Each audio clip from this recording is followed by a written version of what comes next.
Picture London in the early 1700s. The air was thick, not with the fog Dickens loved to romanticise, but with something more deliberate. Every puff, every pinch, every polite exhale of tobacco wasn't just about habit. It was a declaration. The Georgian era, elegant, powdered, and perpetually trying to outgrace itself, had found its new obsession.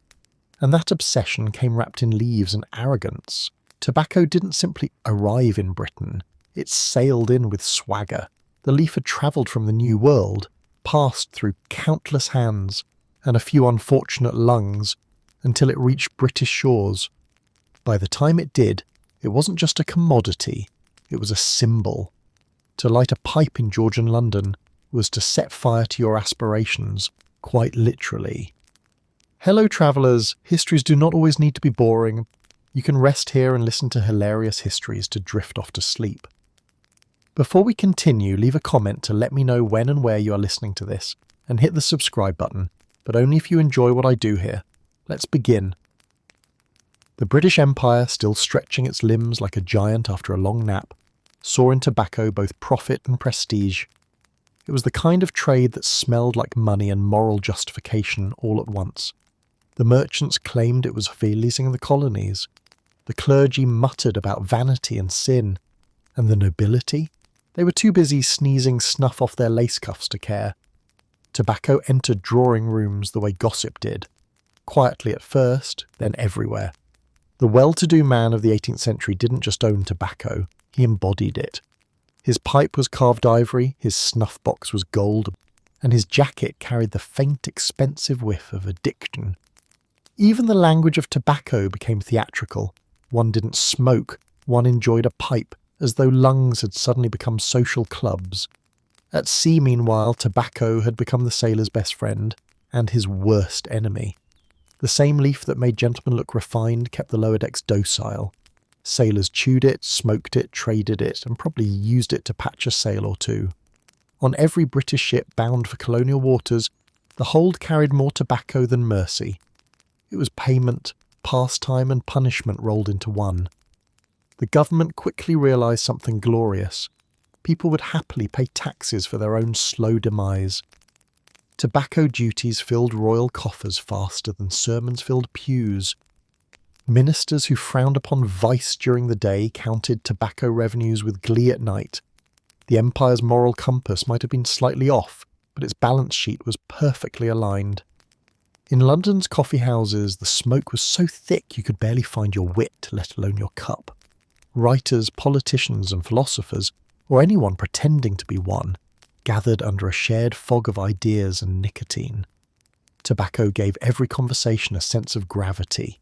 After all, nothing sounds more profound when followed by a long exhale and a thoughtful squint.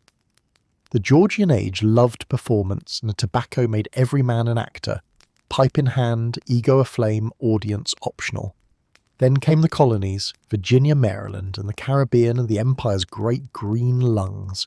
Fields stretched for miles, tended by enslaved Africans whose labour made Britain's leisure possible. Back home, few cared to imagine where their luxury came from. They only saw the end product, neat bundles, polished boxes, aromatic powders. Tobacco was empire-made tangible, the scent of global reach packaged in something small enough to fit in a gentleman's pocket. Socially, tobacco blurred lines while enforcing others. The artisan might share a pipe with his apprentice, but not his seat. A lady might take a secret pinch of snuff, but heaven forbid she sneeze too loudly. And the aristocrat? He could smoke in public, privately, or even in Parliament if the mood struck. In short, tobacco became Britain's great equaliser, just one that still respected class boundaries. The leaf's rise mirrored the empire's confidence, bold, invasive, and a bit too self-satisfied. Georgian Britain prided itself on taste in architecture, fashion, conversation, and now smell. Every puff was patriotism, every pinch a performance of refinement. Tobacco was no longer just a habit, it was identity by inhalation. Of course, behind every puff lurked competition. The Dutch had their pipes, the French had their perfumes, and the Ottomans had the best tobacco centuries before the British figured out which end to light. But that didn't stop the empire from declaring itself the global authority on taste. If they couldn't invent it, they'd import it, and claim moral superiority while doing so. By the mid-18th century, Georgian Britain was a nation perfumed by commerce and coated in smoke. Tobacco was in the air, in the poetry, and occasionally in the wigs. The same people who preached virtue could be found coughing delicately behind fans, pretending it was the weather. It was an age that prized appearances over health, and tobacco fit that aesthetic perfectly. And so, the story of Georgian tobacco began not in the colonies or the marketplace, but in the quiet vanity of British ambition. To smoke was to belong, to sniff was to signal taste, and to abstain was to risk being dull. Tobacco wasn't just a habit, it was a declaration that Britain had arrived, smelled the world, and decided it could improve upon it. The empire puffed itself into prestige, and if you coughed, well, that was simply the price of civilization. Before Georgian gentlemen were daintily tapping gold snuff boxes, tobacco belonged to a very different world. Long before powdered noses and perfumed wigs, the plant grew wild in the Americas, sacred, social and spiritual. For Indigenous peoples, tobacco wasn't a pastime. It was a bridge between people, spirits, and the natural world. Smoke carried prayers, not pretension. A puff was a conversation with the divine, not an excuse for a mid-afternoon flex in a London drawing room. When European explorers stumbled onto this habit in the 16th century, they did what Europeans often did best: misunderstood it completely, then monetized it aggressively. Columbus and his crew first encountered tobacco in the Caribbean, where locals shared it as a gesture of peace. The sailors coughed, wheezed, and immediately decided it was marketable. If they couldn't pray with it, they'd profit from it. Within a few decades, the leaf that once rose in ceremonial smoke was being crammed into barrels and shipped across the Atlantic like divine contraband. To the first Europeans, tobacco seemed miraculous, the holy herb that could cure, calm, or charm almost anything. Explorers wrote back to Europe with the same enthusiasm as modern influencers reviewing overpriced supplements. They claimed tobacco eased hunger, cured headaches, and even prevented plague, because apparently smoke in your lungs was better than air in your lungs. By the 1600s, Europe had fallen head over heels for the leaf. From Lisbon to London, everyone was puffing, snorting, or chewing, like it was the secret to immortality. Doctors endorsed it, priests debated it, and monarchs couldn't make up their minds. King James I famously called smoking a custom loathsome to the eye, hateful to the nose, harmful to the brain, right before raising taxes on it. Moral disgust is one thing, fiscal opportunity is another. Across Europe, tobacco became the great colonial souvenir, a reminder that the New World could be mined not only for gold but for habits. Merchants saw endless profit, apothecaries saw endless treatments, and common folk saw a brief, smoky escape from their miserable lives. After all, if your diet consisted mostly of ale, bread, and existential dread, a pinch of snuff was practically aromatherapy. But this wasn't just cultural exchange, it was cultural transformation. The indigenous peoples who had treated tobacco with reverence watched as Europeans stripped it of ritual and rebranded it as luxury. The plant that once sanctified ceremonies now financed empires. Tobacco became the first truly global addiction, spreading faster than any sermon, colonizing the lungs of Europe long before Europe colonized half the planet. In England, the first tobacco craze was chaotic. People smoked in churches, streets, and even during sermons, because nothing says holy devotion like exhaling through the Lord's Prayer. Snuff houses popped up faster than bakeries, and soon tobacco was as essential to urban life as gossip and mud. By the time of the Georgian era, Britain had perfected its tobacco aesthetic, refined, regulated, and heavily taxed. But those polished snuff boxes had their roots in this earlier frenzy of cultural chaos. Every class found a way to claim the habit as their own. The nobility favoured expensive snuff, ground fine, scented, and stored in ornate boxes that cost more than most homes. The working class clung to pipes, sturdy and cheap, their smoke rising in alleys and taverns alike. Tobacco transcended boundaries but still reinforced them. Everyone smoked, but how you smoked told the world exactly who you were. And behind it all, an empire was quietly being built.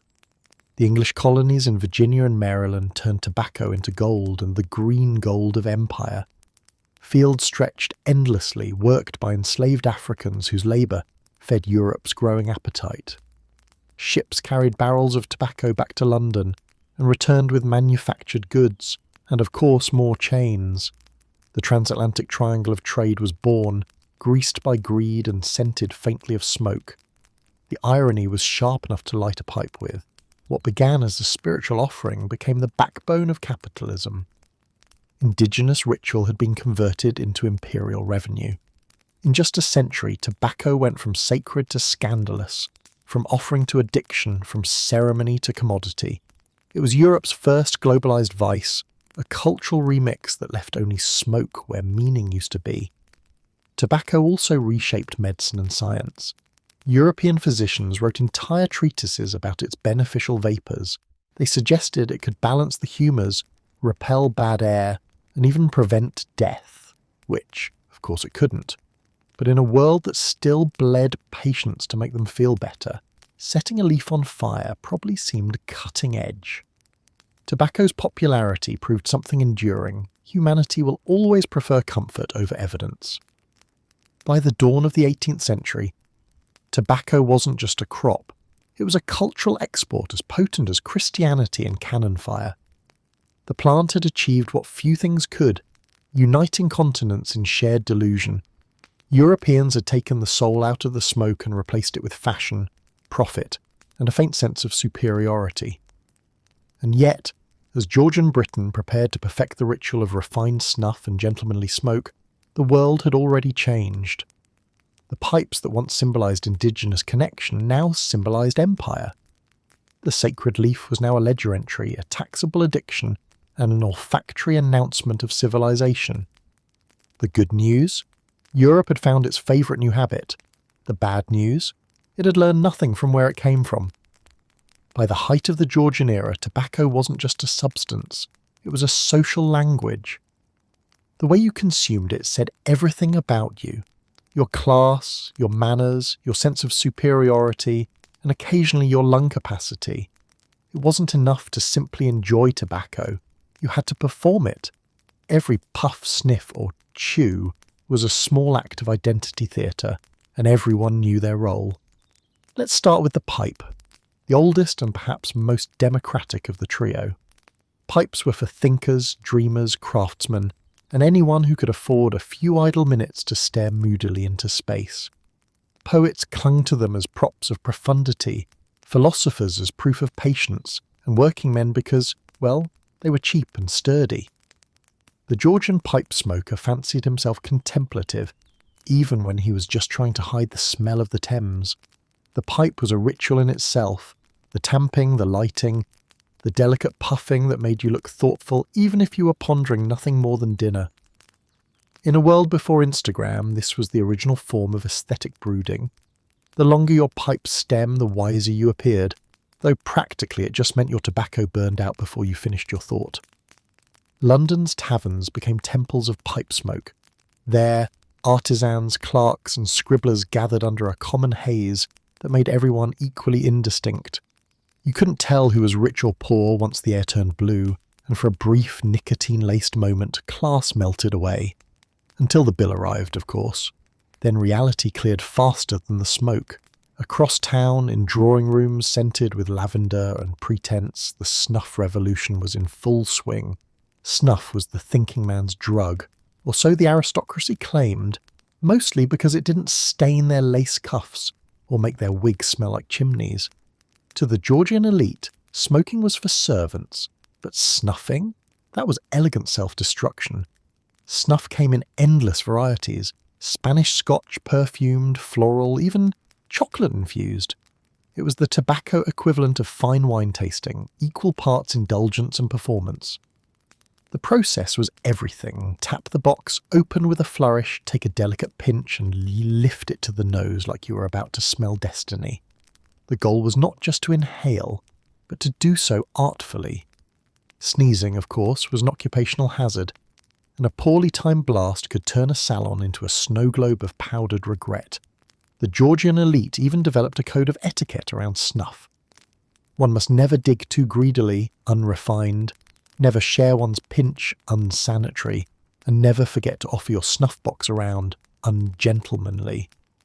The box itself became a statement piece, crafted from ivory, tortoiseshell or gold, encrusted with miniature portraits or secret compartments. Some were so ornate they looked more like jewellery than drug paraphernalia.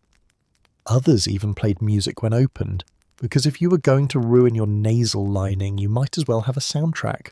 Snuff-taking was also deeply social. Entire conversations were built around the act. A tap meant interest, a double tap meant boredom, and a sneeze meant someone had said something scandalously true. It was tobacco as choreography, a ballet for the nose. Meanwhile, far from the perfume and pretension of London's parlours, there existed the rougher member of the Trinity chewing tobacco. This was the choice of sailors, labourers, and anyone whose work required both hands and poor judgment. A plug of tobacco tucked in the cheek gave you a hit of nicotine strong enough to make your ancestors sneeze. It was not elegant, it was not fragrant, but it was effective, and for men who spent their lives at sea or in the fields, that was enough. Chewing tobacco's side effects were famously visible. Brown-stained teeth, blackened gums, and a tendency to spit at intervals that would horrify the upper class. Ships were said to echo with the rhythmic sound of sailors hitting spittoons, turning decks into slip hazards.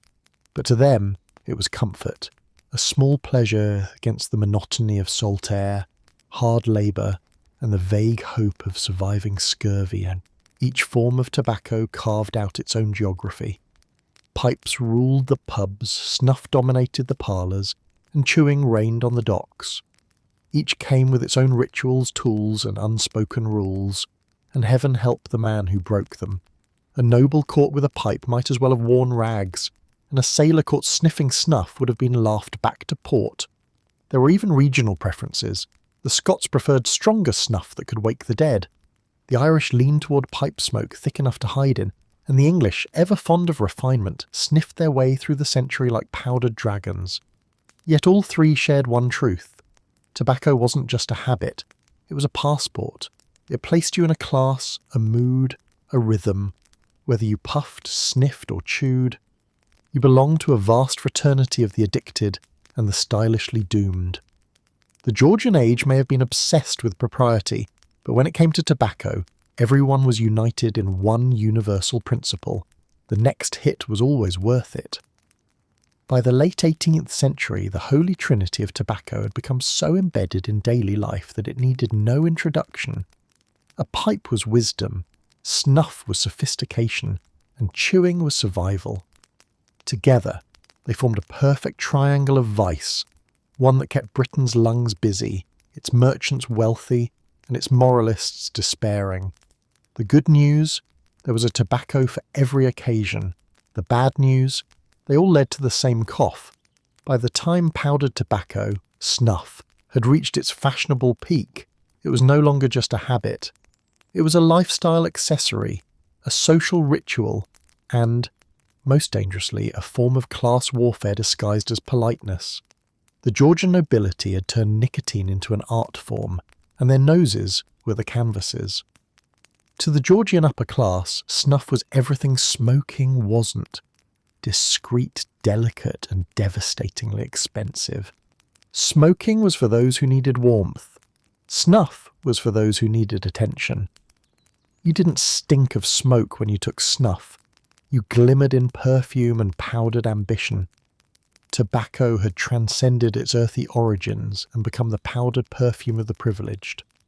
The process of refinement began not in the drawing rooms of London, but in the warehouses of Bristol, where imported tobacco leaves were dried, toasted, and ground to dust so fine it could make you sneeze in another postcode. Only the highest quality snuff was fit for aristocratic nostrils. It wasn't merely about the nicotine hit. It was about texture, aroma, and the poetic absurdity of sniffing your wealth. And sniff they did. Morning, noon and night. In Parliament, at dinner, in the theatre, even during sermons. A nobleman might forget his Bible, but heaven forbid he forget his snuff-box. Every conversation had a rhythm, punctuated by the gentle click of hinged lids and the faint sound of someone heroically fighting a sneeze. Snuff became part of the noble identity. A gentleman's manners were judged not by how he spoke, but by how he sniffed. There was a correct way to tap the box, lightly with elegance, to offer it with a knowing smile, and to inhale, never greedily, always gracefully. A sneeze, if it must occur, was to be executed with dignity, one handkerchief, one discreet apology, and a look of serene superiority. Anything more was considered peasant behaviour. Even the royal court was not immune to this nasal mania. Queen Charlotte was famously devoted to her snuff habit, earning her the affectionate nickname Snuffy Charlotte. She kept dozens of ornate boxes filled with different blends, some medicinal, others purely indulgent. Visitors to court might have been dazzled by the chandeliers and jewels, but it was the snuff boxes that truly shone. Each one told a story of rank taste and the ability to spend absurd amounts of money on finely powdered leaves. Manufacturers catered to this obsession with the precision of jewellers. Goldsmiths, silversmiths, and enamel artists collaborated to produce snuff boxes so exquisite that they transcended their humble purpose. Some were encrusted with diamonds. Others featured tiny painted scenes, shepherds, landscapes, mythological flirtations, and the occasional portrait of a mistress discreetly tucked inside the lid. Because if you're going to ruin your sinuses, you might as well be sentimental about it. In Paris and London, entire industries flourished around this powdered vanity. Perfumed blends became the rage. Lavender, bergamot, even rose-scented snuff, because nothing says refinement like inhaling a flower's dignity. Aristocrats commissioned their own custom blends. Their very names turned into nasal brands. You could literally smell someone's status from across the room. But it wasn't only about luxury. Snuff-taking became a kind of competitive sport among the upper class. Who had the rarest blend, the most intricate box, the smoothest pinch? A nobleman might go bankrupt maintaining his estate and yet still find the funds for an Italian gold snuff box with mother-of-pearl inlay, because appearances mattered more than solvency. If debt collectors came calling, at least one could offer them a pinch of refinement. Snuff also crept into diplomacy. Gifts of tobacco and snuff boxes became tokens of power and persuasion. A visiting ambassador might leave with a treaty, or at least a golden snuff box as consolation. Monarchs used them as bribes wrapped in politeness. George III handed out hundreds, each more lavish than the last, ensuring that even if his policies weren't beloved, his snuff certainly was. It was the kind of soft power only powdered leaves could buy. Of course, not everyone approved. Moralists wrung their hands about the vanity of it all. Clergymen decried the sight of noble noses perpetually buried in luxury, calling snuff Satan's perfume. Physicians, meanwhile, published alarmist pamphlets warning that constant sniffing could lead to brain rot, blindness, and other horrors that didn't actually stop anyone. When an entire aristocracy is hooked on refinement, not even a sermon stands a chance. And so the powder wars continued, each pinch a declaration of class. Even among nobles, hierarchies emerged. Coarser snuff for the country gentleman, perfumed blends for the courtiers, and medicinal types for the aging elite, who liked to pretend they were dosing rather than indulging. A fine nose became the Georgian version of a sharp wit. Both were proof you belonged among the enlightened. By the late 18th century, the habit had fully invaded Britain's social bloodstream. Snuff was in Parliament debates, operas, and court intrigues. Behind every powdered wig was a powdered nose. It was said that Britain's decisions were made not in smoke-filled rooms, but in snuff-scented ones, a government gently sneezing its way through empire building. The irony was as pungent as the product itself. The nobility believed snuff marked them as modern, rational and refined, yet they were every bit as addicted as the sailors they sneered at. Powdered equality, one might say, just with better packaging. By the close of the Georgian century, nicotine had truly met nobility, and it was love at first sniff. The great irony, the same noses that had sniffed at the common man now sniffed themselves into dependence. The empire might have been built on iron, gunpowder, and trade, but its upper class was fueled by something far more delicate. Powdered pride. The good news, nobility had finally found something to share across ranks. The bad news, it was chronic nasal inflammation. If the Georgian drawing room was the stage of polite society, the gentleman's club was its smoky, masculine backstage, where decisions were made, reputations were forged, and everyone's lungs paid the price. The gentleman's club wasn't simply a place to relax. It was where the empire's power brokers gathered to puff, plot, and pretend that all this smoke was intellectual atmosphere. London's clubs were temples of controlled chaos, exclusive, expensive, and eternally hazy. The Pall Mall and St. James's districts pulsed with them. Whites, Brookses, Boodles, and a dozen more, each with its own personality, politics, and preferred blend of tobacco. A Georgian gentleman could walk a single street and pass through every stage of empire. Aristocrats conspiring over elections, naval officers bragging about colonial exploits, and philosophers arguing over whose snuff caused fewer sneezes. Inside, tobacco was the social glue. Conversation might falter, debates might rage, but as long as the pipe stayed lit, civility remained. These clubs were less about leisure and more about ritual. The pipe smoke was as essential as the port wine, the newspapers, and the very furniture itself. Without tobacco, these sanctuaries of privilege might have resembled libraries. With it, they resembled fog banks that happened to serve dinner. The typical Georgian club interior was a masterclass in masculine excess. Heavy curtains, oak-panelled walls, and furniture upholstered in gentleman's brown, that universal shade designed to hide ash stains and existential despair. The air hung thick with tobacco, candle soot, and the faint aroma of ambition. Servants who did not enjoy the luxury of membership glided silently through the haze, carrying trays of snuffboxes, matches, and complaints they dared not voice. Every man had his chosen method of inhalation. The Conservatives preferred their long clay pipes, stoic, traditional, and capable of doubling as a pointer during heated debates. The dandies favoured snuff because nothing said political insight like a well-timed sneeze.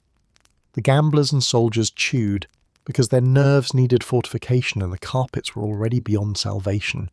Tobacco wasn't merely an accessory here, it was identity. Clubs even had signature scents, a particular blend of smoke that clung to members like invisible heraldry. A man could enter Parliament, and fellow politicians would know exactly which club he belonged to just by his odour. The smell of whites was said to be distinguished, that of Brooks spirited, and that of Boodles unapologetically combustible. Politics thrived in this nicotine cloud. Deals were struck between puffs, alliances sealed over cigars, and betrayals politely coughed through. Parliamentary factions often mirrored club loyalties. Whigs smoked at Brooks's, Tories smoked at White's, and everyone agreed that snuff was bipartisan. The line between government and gentleman's club was as thin as the walls, and sometimes even thinner than the smoke itself, for this blend of tobacco and politics created a new kind of male identity, one defined by composure, conversation, and controlled indulgence. The Georgian gentleman wasn't expected to show emotion, but he was expected to exhale it artistically. His smoke rings might carry his frustrations with the ministry, his unspoken rivalries, or his carefully disguised envy. The pipe became both mask and mirror, a tool to conceal boredom and signal superiority. Outside, Londoners joked that if the city ever caught fire, it would take 3 days before anyone noticed through the natural fog of club smoke. Inside, the haze softened edges, of tempers, of age, of consequence. A man might have lost a fortune gambling or a reputation in Parliament, but as long as he had tobacco, He could inhale dignity and exhale denial. Servants played a crucial role in maintaining this illusion. They were the unseen engineers of the ritual, cleaning pipes, trimming cigars, refilling snuff jars, and discreetly ventilating the room when the members forgot that oxygen was still a thing. Their reward? A lifetime of passive smoking and the occasional sarcastic whisper in the hallway about his lordship's delicate constitution. By the mid-18th century, tobacco had become so entwined with club culture that abstainers were viewed with suspicion. A man who refused to smoke was either a physician, a Puritan, or French, all equally unacceptable at White's.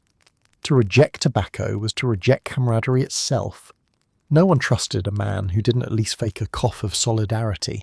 Yet beyond the elegance and exclusivity, the gentleman's club had a darker purpose. It was a refuge from the public, a space where privilege could breathe, barely, and the rest of society couldn't follow. Behind those closed doors, tobacco united the empire's decision-makers in fragrant complicity. The colonies might supply the leaf, but the gentleman determined its destiny, puff by puff, policy by policy. Still, not everyone was seduced. Reformers criticised the clubs as temples of indolence, where men wasted evenings inhaling profits wrung from enslaved labour overseas. The irony was thick as the smoke, empire building discussed through products of exploitation. But the clubmen didn't care. They had cigars to light, egos to inflate, and ashtrays to fill with history. As the 18th century marched on, the gentleman's club became an emblem of British identity, half theatre, half sanctuary. It wasn't about the smoke, it was about what the smoke represented: control, status, and the illusion of composure in a rapidly changing world. By night's end, the fireplaces would dim, the servants would clear the glasses, and a ghostly haze would linger over empty chairs, the residue of conversation, ego, and imported leaf. The next morning, new schemes would begin, the same pipes would be relit, and the same empire would quietly expand beneath a canopy of fragrant fog. The good news: the Georgian gentleman mastered the art of the smoky debate. The bad news: the wallpaper still hasn't recovered. If the Georgian gentleman's club was the stage where smoke performed civility, the merchant's office was where the real magic, or moral bankruptcy, happened. Tobacco wasn't just a pastime of the privileged. It was big business. A global empire of leaf and ledger that turned ordinary traders into millionaires and entire cities into monuments to the power of profitable vice. By the 18th century, Britain's appetite for tobacco had outgrown its domestic supply chain, which was none because the British climate could barely grow sympathy, let alone tropical plants. Enter the colonies: Virginia, Maryland, and later the Caribbean, where the soil was rich, the climate perfect, and the labour tragically enslaved. Tobacco was Britain's first great consumer addiction, and every puff in London meant another shipment from across the Atlantic. Merchants who once traded in wool and sugar now saw tobacco as the golden ticket, a product that sold itself and never went out of fashion, except perhaps among those who died using it. Bristol, Glasgow, and Liverpool became the financial lungs of the empire, breathing in ships full of tobacco and exhaling profits by the ton.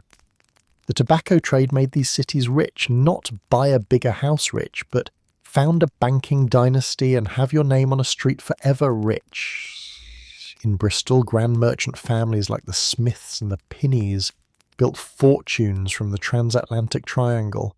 Tobacco from the colonies, enslaved labour from Africa, and finished goods from Britain.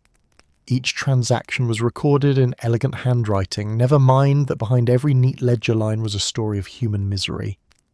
But to the Georgian businessman, commerce was moral so long as it was profitable, and tobacco was very, very profitable.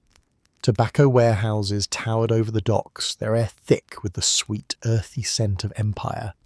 Inside, men in waistcoats and powdered wigs inspected bales, tested blends, and argued over quality with the seriousness of surgeons, albeit surgeons who dealt in vices, not virtues. Fortunes were made on the colour of a leaf, the precision of a cure, or the timing of a shipment. The best merchants were part scientist, part gambler, part social climber, and thanks to tobacco they rarely lost. The trade also brought about a new class of wealth, the tobacco nabob. These were men whose fortunes didn't come from ancient titles or royal favour, but from shipping manifests and warehouse keys. They built mansions with profits earned from pipes, stocked cellars with wine bought from vice, and married their daughters into the aristocracy to turn money into pedigree. By the late Georgian era, a new kind of dynasty had emerged, one built on smoke, not soil. In Glasgow, the tobacco lords strutted down Virginia Street in bright silk coats, their fortunes gleaming as loudly as their buttons. They wore powdered wigs that could have paid a dock worker's wages for a year, and spoke of trade as though they'd personally invented commerce. These were self-made men who worshipped at the altar of import and export, and for them, tobacco was both their god and their gospel. Their power was immense. A single bad harvest in Virginia could ripple across British markets. A war with France could send insurance rates soaring and bankrupt smaller traders overnight. But for the great tobacco merchants, crisis was just another opportunity to corner the market. The best of them, or worst, depending on your morality, could turn global instability into a personal windfall faster than you could light a cigar. Of course, tobacco wealth demanded to be displayed. The merchant's mansion was his press release. Vast country estates sprouted from the profits of colonial trade, sprawling gardens, marble halls and libraries stocked with books no one ever read. Tobacco money built churches, funded charities, and sponsored civic projects that conveniently helped cleanse the conscience. It also funded political influence. Seats in Parliament were as purchasable as imported snuff, and many a merchant turned MP owed his career to the empire's smoky backbone. The irony was exquisite. Men who grew rich off addiction now lectured the nation on virtue, temperance and British values. Their estates were named things like Ashfield and Leafwood, as if subtlety had gone out with honour. Visitors were often greeted by the sight of lavish dining rooms filled with imported tobacco smoke, the very air and advertisement for their success. Meanwhile, their fortunes depended on an invisible chain of exploitation. Every pound of snuff on a noble's table had passed through the hands of enslaved Africans and indentured servants in the colonies. Tobacco's wealth wasn't just built on trade, it was built on trauma. Yet in Georgian society, as long as the ledgers balanced and the tea was served hot, morality could wait. The merchants themselves rarely saw the plantations that made them rich. Their connection to the colonies was mediated through correspondence, profit margins, and the comforting rustle of gold coins. For them, the Atlantic was not an ocean but a mirror, one that reflected back their ambition, their brilliance, and none of their guilt. By the late 1700s, tobacco had become more than a commodity. It was a social currency. A man's tobacco wealth could open doors faster than a noble title. Marriages were arranged between merchant families and old aristocrats desperate to refill their coffers. The result was a new hybrid elite, the blue-blooded and the smoke-stained, united in their love of profit and good upholstery. Tobacco merchants built Britain's first true global industry, a sprawling network of plantations, ships and warehouses that laid the groundwork for modern capitalism. They also built a legacy that still lingers in the architecture, the philanthropy and, quite literally, the air of Britain's port cities. The good news? Tobacco turned ordinary traders into empire builders. The bad news? It also turned morality into a line item on the balance sheet. For every puff of perfumed snuff taken in a Georgian ballroom, for every pipe smoked in a London club, thousands of enslaved men, women and children were labouring in the blistering fields of Virginia and the Caribbean. Tobacco might have been the scent of sophistication in Britain, but at its source it reeked of sweat, blood and human misery. The Georgian gentleman's vice was the Atlantic slave trade's profit margin. When Britain fell in love with tobacco, it didn't just create a market, it created an empire of exploitation. By the early 18th century, demand for tobacco in Europe was so enormous that the colonies could barely keep up. The answer was slavery, an industrial-scale system of forced labour designed to feed the empire's addiction leaf by leaf. On paper, tobacco was a crop. In reality, it was a machine powered by human suffering. Across the Chesapeake colony, Virginia and Maryland, vast plantations spread over the landscape like green scars. The tobacco plant was notoriously demanding, drained soil, required constant tending, and had to be handled delicately at every stage. It wasn't the kind of work that could be mechanized or left to chance. So it fell to enslaved Africans, shipped across the Atlantic in chains, to make British refinement possible. The so-called Middle Passage was the first act of this cruel theatre. Ships left British ports laden with manufactured goods, textiles, guns, metalware, bound for the African coast. There, traders exchanged them for human beings, who were packed into the ship's holds like cargo and transported across the ocean under unspeakable conditions. Those who survived the voyage arrived in the colonies only to face lives of back-breaking labour and dehumanisation. Tobacco built the Georgian economy, but it broke millions of lives to do it. On the plantations, every stage of tobacco's journey bore the mark of enslaved labour. They cleared the forests, ploughed the fields, planted the seas, and harvested the leaves. The drying barns became furnaces of toil and despair. Enslaved workers hung the heavy leaves from rafters and monitored them day and night, controlling the humidity with the precision of chemists, but without freedom, recognition, or rest. Even a small mistake could destroy an entire crop. And the punishment was often as brutal as the labour itself. The work didn't end at harvest. Tobacco had to be sorted, packed, and shipped, each step another link in the chain of exploitation. Enslaved workers carried the cured leaves to the docks, where merchants in powdered wigs inspected them with connoisseurship worthy of a wine tasting. To those merchants, the leaves were commerce. To the workers, they were captivity. British society, of course, preferred not to notice.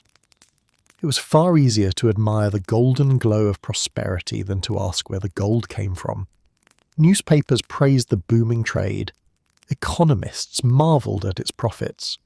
London, Bristol and Glasgow flourished on tobacco wealth, their grand architecture built with proceeds from the plantations. Merchants funded charities, hospitals, and even schools, teaching future generations about morality funded by immorality. The hypocrisy was thick enough to choke on. Clergymen denounced drunkenness but puffed pipes between sermons.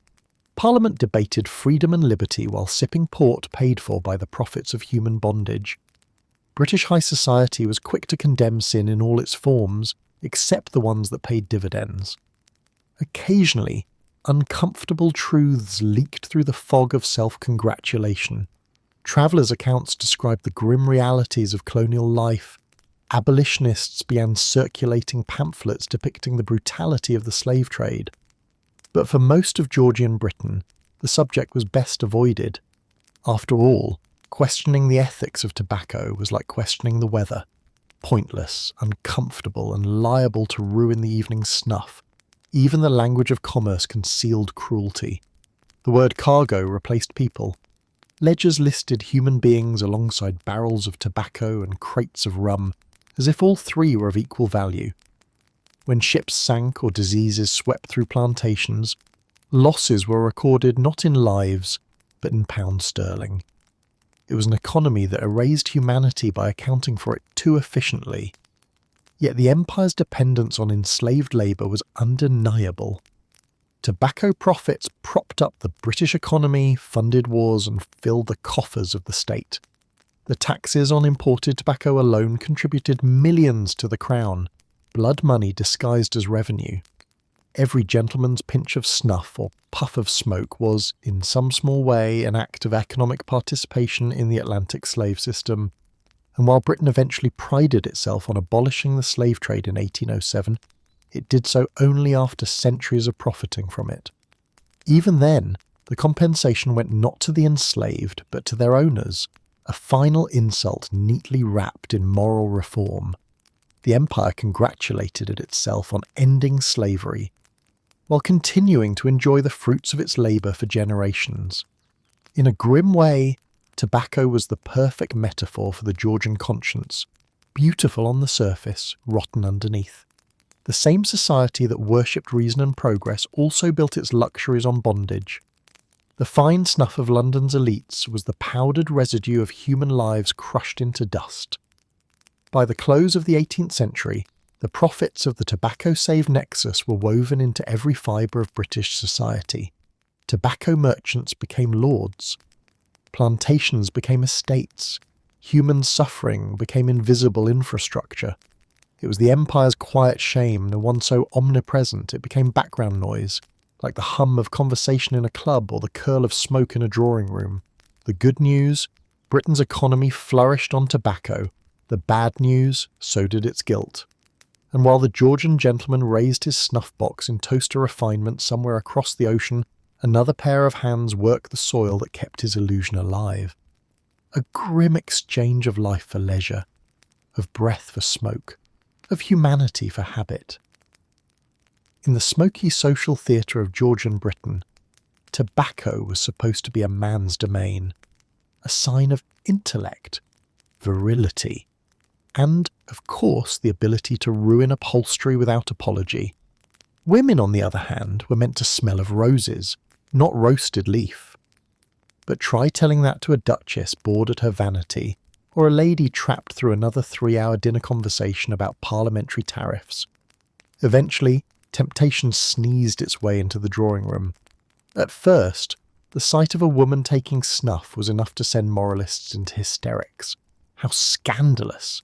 A lady voluntarily inhaling something that made her nose twitch and eyes water. It was practically an act of rebellion, or worse, self-expression. And yet the more society condemned it, the more irresistible it became. By the mid-18th century, snuff had crept into women's boudoir, dressing tables, and gossip circles like an uninvited yet fascinating guest. The appeal wasn't entirely about tobacco itself, it was about what it represented. Freedom. Georgian women were corseted, chaperoned, and expected to embody the delicate art of doing nothing. Snuff gave them something to do. It was tactile, indulgent, and faintly dangerous, a habit that flirted with impropriety while staying just shy of ruin. In a world where even conversation topics had to be decorous, a well-timed sneeze could feel like an act of liberation. Ladies' snuff boxes became miniature declarations of defiance. While men's boxes were grand and gilded, women's versions were more playful. Enamel scenes of cherubs, floral engravings, or even secret compartments for love notes. They were jewels disguised as contraband. A snuff box nestled among a lady's powders and perfumes suggested she had a private rebellion tucked between her rouge and restraint. Snuff-taking soon became a coded form of flirtation. In polite society, every gesture meant something. To open a snuff box slowly was to invite attention. To offer a pinch was a subtle intimacy. A shared box could mean friendship, or something more whispered about later. Georgian etiquette manuals tried desperately to regulate these small acts of defiance. A lady, one guide warned, should never take snuff in mixed company, lest her nose be the subject of unseemly speculation. Naturally, this made the act even more popular. Queen Charlotte herself, that royal matron of refinement, was a devoted snuff-taker. Her habit shocked the pious and delighted the fashionable. The Queen's fondness for the stuff turned what had been a scandalous indulgence into a royal trend. Aristocratic ladies who had once condemned the practice suddenly found themselves reaching for pastel-coloured snuff boxes and muttering that they only indulged for their health. When virtue saw the Queen's nose dusted with tobacco, it quickly found an excuse to join her. But not everyone approved. Preachers thundered from pulpits about women losing their modesty to the devil's powder. Doctors warned that snuff caused facial distortions unbecoming to beauty. Ironically, these same physicians were prescribing it to male patients as a cure for headaches. Moralists insisted that a woman who sniffed in public was no better than a man who swore in church. Yet society's disapproval only gave the habit a thrilling edge, a perfume of rebellion. Snuff even found its way into fashion. ladies began coordinating their snuff boxes with their gowns, matching enamel colours to silk shades. Some wore tiny snuff pendants on ribbons around their necks, as if their addiction were an accessory. Others had boxes shaped like seashells or hearts, designed to be admired before being opened with an artful flick. The ritual of snuff-taking became a performance, a way for women to reclaim a small measure of control in a world obsessed with their appearances. The irony was delicious. While men praised themselves for being rational and restrained in their tobacco habits, women turned the same product into an art form. Their gestures were graceful, their boxes exquisite, and their technique refined. Where a man might sneeze into his cuff and call it philosophy, a lady could do the same and call it charm. Yet the double standard never faded. In men, snuff was intellect. In women, it was indulgence. A male smoker could be called distinguished, but a female snuff-taker was often branded frivolous. Even when ladies took snuff to relieve headaches or fainting spells, legitimate uses, according to the Georgian medical theory, critics accused them of moral decay. A woman's sneeze, one satirical pamphlet quipped, is the gateway to scandal, but women persisted. Snuff offered a small, scented rebellion in a world that permitted them so little autonomy. It became part of salon culture, whispered secrets, shared pinches, and sly laughter behind painted fans. In Paris and London alike, fashionable women turned the habit into a kind of sisterhood. Beneath the layers of lace and etiquette, there was an unspoken understanding. If men could conquer continents for their pleasures, women could at least conquer their own noses. Some even elevated snuff to philanthropy. Wealthy ladies began hosting charity events where fashionable society gathered to buy special blends that funded orphanages or hospitals. In one stroke of Georgian genius, indulgence had become benevolence. You could destroy your sinuses and soothe your conscience, a 2-for-1 deal that the era adored. By the end of the century, snuff among women had become too widespread to suppress. It was no longer a scandal, it was simply another part of social life, like gossip, fainting, or pretending to read French literature. The moral panic faded, replaced by a quiet acknowledgement that women too could enjoy their vices with style. The good news: women proved they could be just as refined, witty, and delightfully addicted as men. The bad news: Georgian society still preferred its ladies virtuous, unless of course they were royal enough to sneeze in public. If the Georgian age excelled at anything besides powdered vanity and elaborate self-delusion, it was medical optimism. For every mysterious disease there was always a miracle cure, waiting to be enthusiastically recommended by men who hadn't yet agreed on what a germ was. And in the 18th century, one cure reigned supreme: tobacco. That fragrant leaf, already the darling of the drawing room and the fuel of empire, somehow found its way into the doctor's toolkit, proving once again that history's worst medical advice often came wrapped in good intentions and terrible science. To understand how this came about, you must picture the Georgian physician, half philosopher, half entrepreneur, fully committed to sounding confident about things he didn't understand. Medicine in the 1700s still revolved around the theory of the 4 humours: blood, phlegm, yellow bile, and black bile. Health depended on keeping these bodily fluids in divine balance. Illness, therefore, wasn't a matter of bacteria, it was your humours throwing a tantrum. And what better way to calm them down than with smoke? Doctors claimed tobacco could dry excessive moisture and stimulate the spirits. Translated, it made you cough impressively and feel lightheaded, which apparently counted as progress. The logic went like this: if you felt awful before and still felt awful after, but in a slightly different way, something must have worked. Tobacco's medical resume expanded with breathtaking speed. It was prescribed for headaches, toothaches, coughs, gout, digestive troubles, and female hysterics, which covered everything from cramps to opinions. Some physicians even recommended it as a disinfectant, reasoning that anything strong enough to make you gag surely killed something.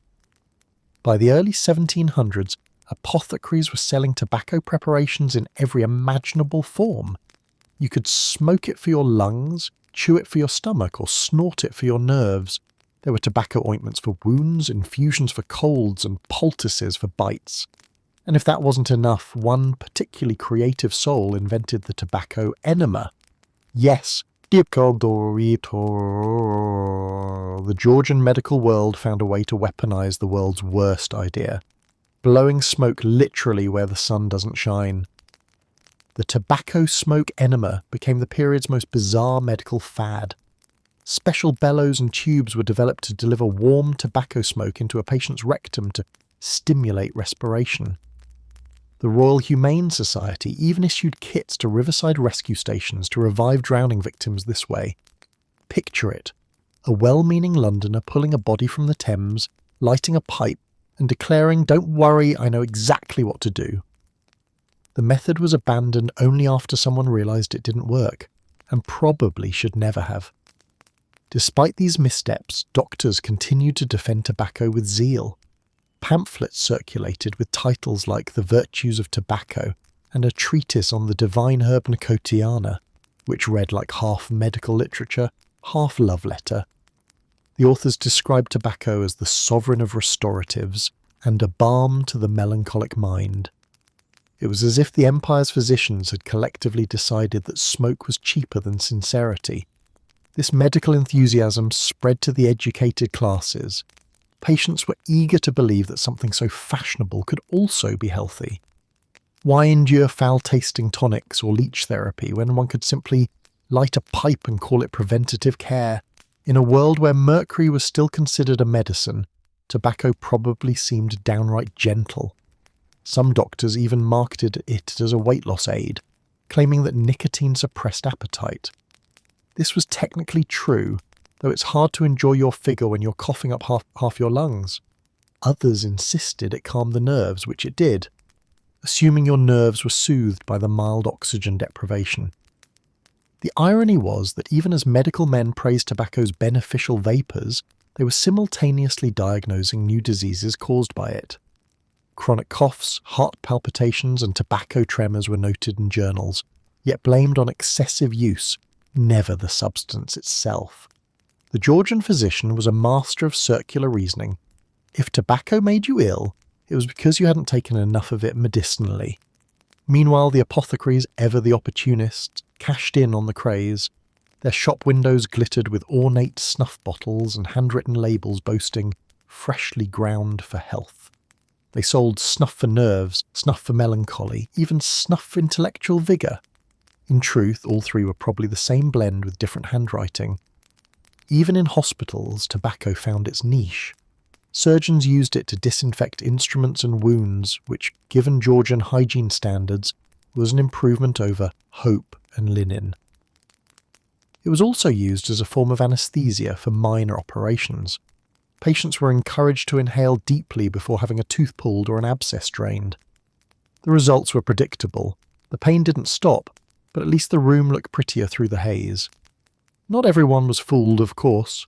Some physicians, the quiet, sensible minority, began to suspect that this miracle herb might not be quite so miraculous. Dr. John Hill in 1761 published one of the first medical warnings against tobacco, noting its link to ulcers of the mouth and decay of vigour. His colleagues laughed him out of the room. After all, who would trust a doctor who told people to stop enjoying themselves? And yet, by the end of the Georgian century, the cracks had begun to show. The same upper-class noses that once gloried in snuff now dripped constantly. Chronic coughs were so common they had names and names. Physicians quietly began dropping tobacco from their lists of recommended remedies, though not before a final flourish of absurdity. One Snuff's medical journal still insisted that smoking could cure asthma. The Georgian medical profession had managed the remarkable feat of prescribing both the disease and the cure in one breath. Literally. The good news? The doctors of the 18th century finally found something that made patients feel instantly different. The bad news? It was lung damage disguised as progress. If there was one institution guaranteed to frown at anything remotely enjoyable, it was the Georgian church. From gambling to gossip, from dancing to dessert, clergymen could find a moral hazard in anything that made life momentarily bearable. So when tobacco began wafting through the sanctified air of Britain's parishes, the pulpit could not stay silent. The clergy saw tobacco not as a leaf, but as a temptation, the devil's incense, a fragrant invitation to eternal damnation. And yet, ironically, half the sermons condemning it were delivered by vicars whose wigs reeked faintly of pipe smoke. Tobacco's relationship with the church was complicated from the start. The early Stuart monarchs had already declared it unseemly, and by the Georgian era, preachers had inherited this righteous disdain. To them, smoking was an act of arrogance, man trying to manufacture his own cloud before reaching heaven. Theologically speaking, that was cheating. To light a pipe was to toy with divine boundaries. To indulge the flesh in pleasures meant only for angels, or worse, aristocrats. Sunday sermons began including impassioned warnings about the vanity of the vapour. In rural parishes, vicars wagged their fingers at the sin of indulgence, while their parishioners discreetly puffed outside after the service. Some even lit up during the service, claiming that smoke kept the devil and the cold away. Churchwardens tried banning pipes in the pews, but enforcement was tricky. It's hard to shame a congregation when half of the choir smells like Virginia leaf. For the clergy, tobacco symbolised more than vanity. It represented the creeping decay of Christian discipline. Georgian Britain was already wobbling between faith and the Enlightenment, reason and revelation. Tobacco was seen as part of the moral slide, a physical manifestation of laziness, indulgence, and moral softening. A society that smoked for pleasure, they feared, might one day start thinking for itself. The church's war on smoke took many forms. Pamphlets appeared with titles like The Fiery Sin of the Smokers and A Warning to the Nasally Corrupted, where authors denounced tobacco as a gateway to idleness and sloth. He who smokes one thunder invites Satan into his lungs. Satan, for his part, was probably flattered. Others accused tobacco of dulling the senses and destroying spiritual focus. A man who puffed too much, they said, would lose his taste for prayer, as though the Almighty graded on freshness of breath. Of course, the clergy's outrage was not entirely about theology. Tobacco had a way of equalising people. A labourer with a pipe could look for one fleeting moment as contemplative as a philosopher. In an era obsessed with social hierarchy, that was downright dangerous. The church thrived on visible distinctions. Virtue should look different from vice and labour different from leisure. Tobacco blurred those lines, filling every parish, tavern and manor alike with the same drifting haze. The smoke didn't care if you were bishop or blacksmith. It settled on everyone equally. This democratic quality infuriated the moral gatekeepers. Tobacco gave the working man a small luxury, a whiff of control in a life dictated by others. The more the church preached against it, the more ordinary people embraced it, not just for pleasure, but as quiet rebellion. Lighting a pipe after a sermon became a statement, a puff of independence in a world of sermons and scoldings. Not that all clergy were opposed. Many quietly partook of the same sin they condemned. Parish studies across Britain hid pipe racks behind the prayer books, and the smell of stale smoke in rectories was as common as the smell of damp wool. Some even justified it as aiding contemplation. After all, nothing says divine reflection like a slow exhale and a well-timed sigh about man's fallen state. In larger towns, Anglican moderation gave way to Methodist fury. The revival preachers of the late 18th century railed against tobacco as the mark of moral decay. John Wesley himself condemned smoking as a useless self-indulgence. His followers took this to heart, which meant that Methodist gatherings were remarkably healthy, but distinctly less fun. They replaced tobacco with hymn singing, a trade that arguably filled the air with just as much hot air, but of a different kind. Catholic and dissenting ministers, meanwhile, were divided. Some considered tobacco a tool of the devil, others saw it as a humble comfort for weary souls. Priests in Ireland and France even used it as a kind of social bridge, taking a pinch of snuff during confessions or between funerals. It's hard to condemn a vice completely when it makes the smell of incense slightly more bearable. But tobacco's hold was too strong to be preached away. The Georgian church's condemnations began to sound hollow when pews filled with sniffing and coughing parishioners. Even the clergy's own health advice betrayed confusion. Some medical chaplains recommended tobacco for melancholy and fatigue, while others warned it could open the door to moral collapse. The contradiction was clear. Tobacco might send you to hell, but at least you'd get there relaxed. There were also those who found a way to monetize morality. A few enterprising clergymen sold sanctified snuff, supposedly blessed blends designed to cleanse the body without tainting the soul. One Scottish minister famously claimed his tobacco was filtered through scripture. It sold out in days. In truth, the church's greatest fear wasn't smoke. It was what it represented: personal pleasure unregulated by religious authority. Tobacco allowed ordinary people to indulge, to think, to feel in solitude. It created moments of quiet reflection outside the reach of sermons, and in a world where piety was public performance, that kind of private comfort looked dangerously close to heresy. By the turn of the 19th century, the battle had quietly ended. Tobacco had won. Even the most devout could not resist the comforting curl of smoke after evening prayer. The pulpit thundered on, but the pews exhaled contentedly. The good news: Britain's faithful were still devoted. The bad news: most of their devotion was to their pipes.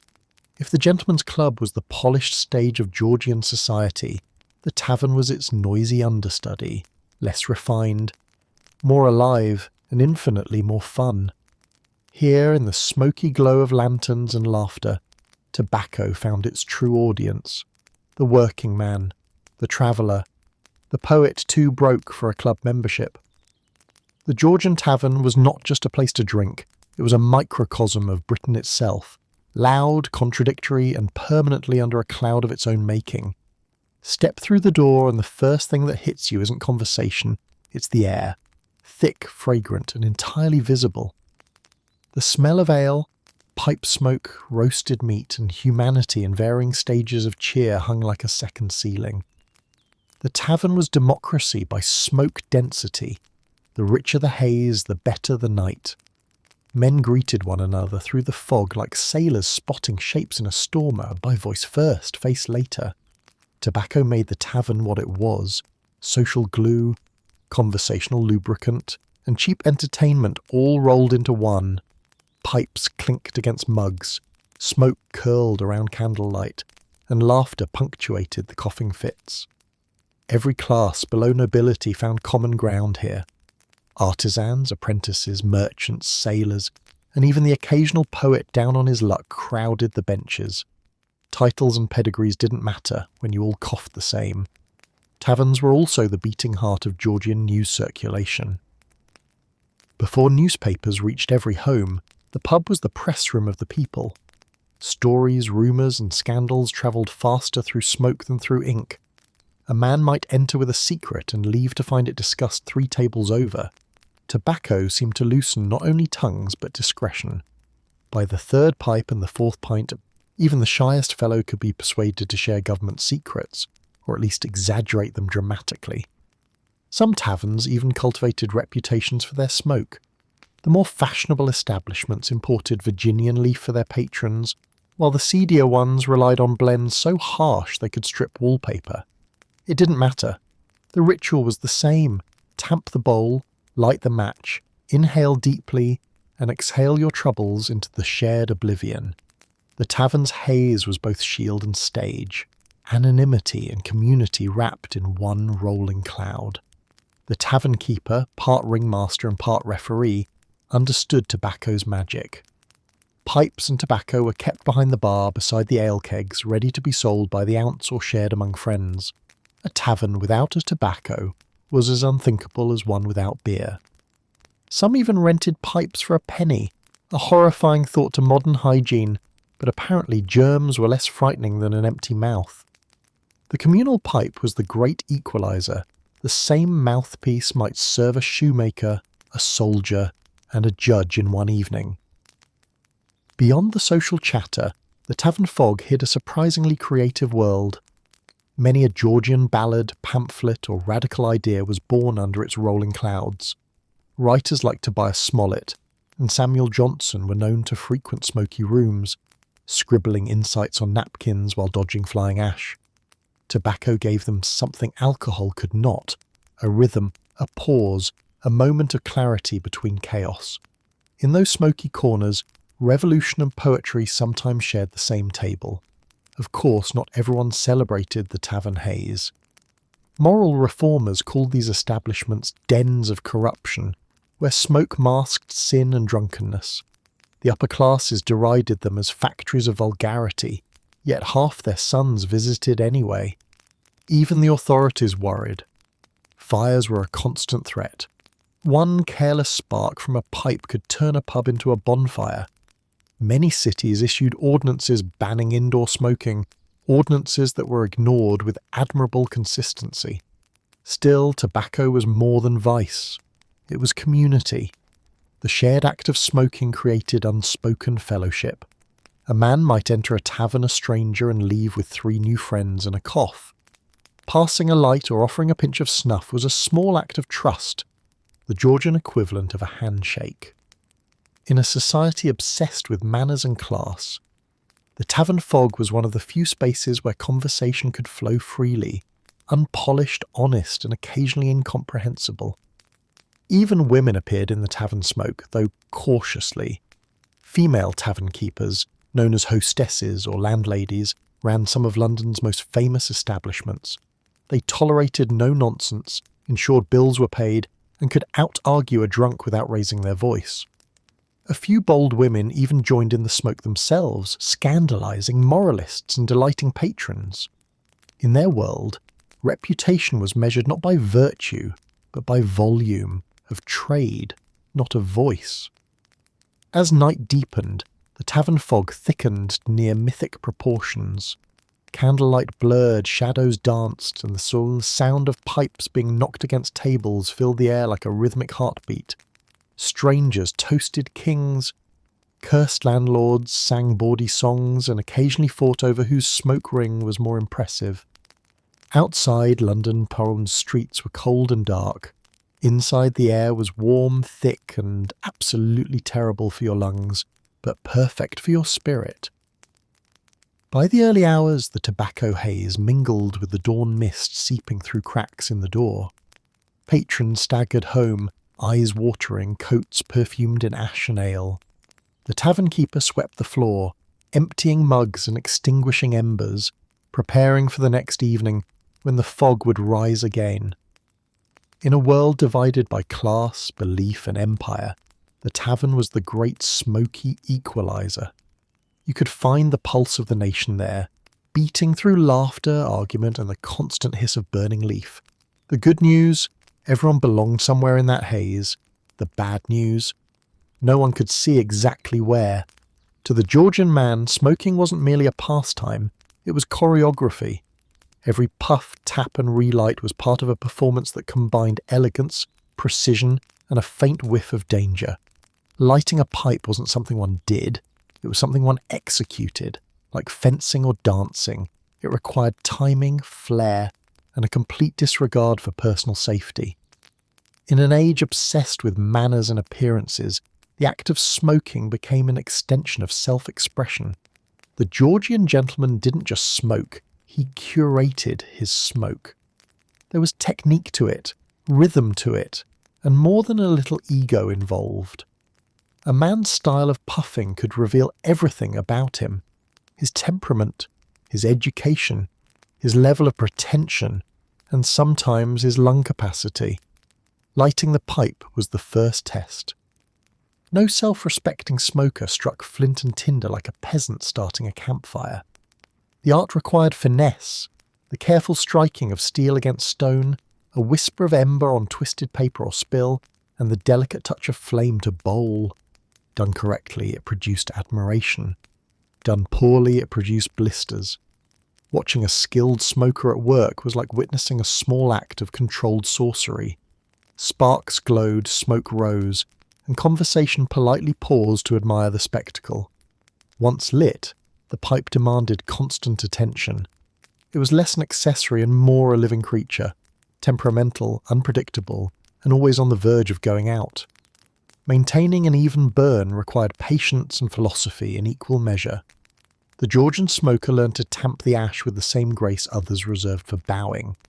The tamping tool, often made of silver or bone, was wielded with reverence, for no man wished to be seen pounding his pipe like a blacksmith at the anvil. The pace of puffing, too, was a social statement. Fast, frantic puffs betrayed nervousness or inexperience. Slow, matured ones suggested thoughtfulness, or at least the ability to fake it convincingly.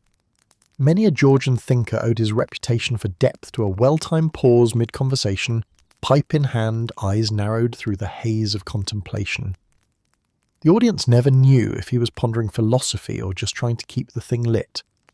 In drawing rooms and taverns alike, smoking carried its own etiquette. One never blew smoke directly into another's face, unless, of course, one was making a point. Exhaling upward was considered refined. Exhaling downward was rustic. Exhaling through the nose was sheer drama. The true masters of the art could form smoke rings with perfect circles, a feat that impressed onlookers and irritated anyone trying to read nearby. Those who could make the rings interlock were considered virtuosos, the Mozart of mouth pollution. Tobacco accessories became extensions of personality.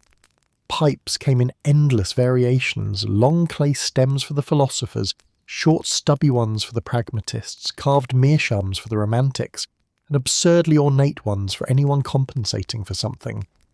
A well-worn pipe told a story, and Georgian men treated theirs with affection, bordering on devotion. Pipes were cleaned, displayed, and sometimes named Old Faithful, Lady Nicotiana, or, in less creative cases, My Companion. Beyond the pipe there was ceremony and preparation. Tobacco had to be stored in a dry place, cut to the right consistency, and gently rubbed before packing, never crushed. The entire process resembled a tea ritual, except instead of spiritual enlightenment, the reward was mild wheezing, and like tea, everyone swore their method was superior. Heated debates broke out over whether to pack the bowl tightly or loosely, light from above or below, puff in circles or diagonals. Smoking, it seemed, was less a habit than an ongoing argument with smoke itself. Public smoking, especially among the gentry, was an act of theatre.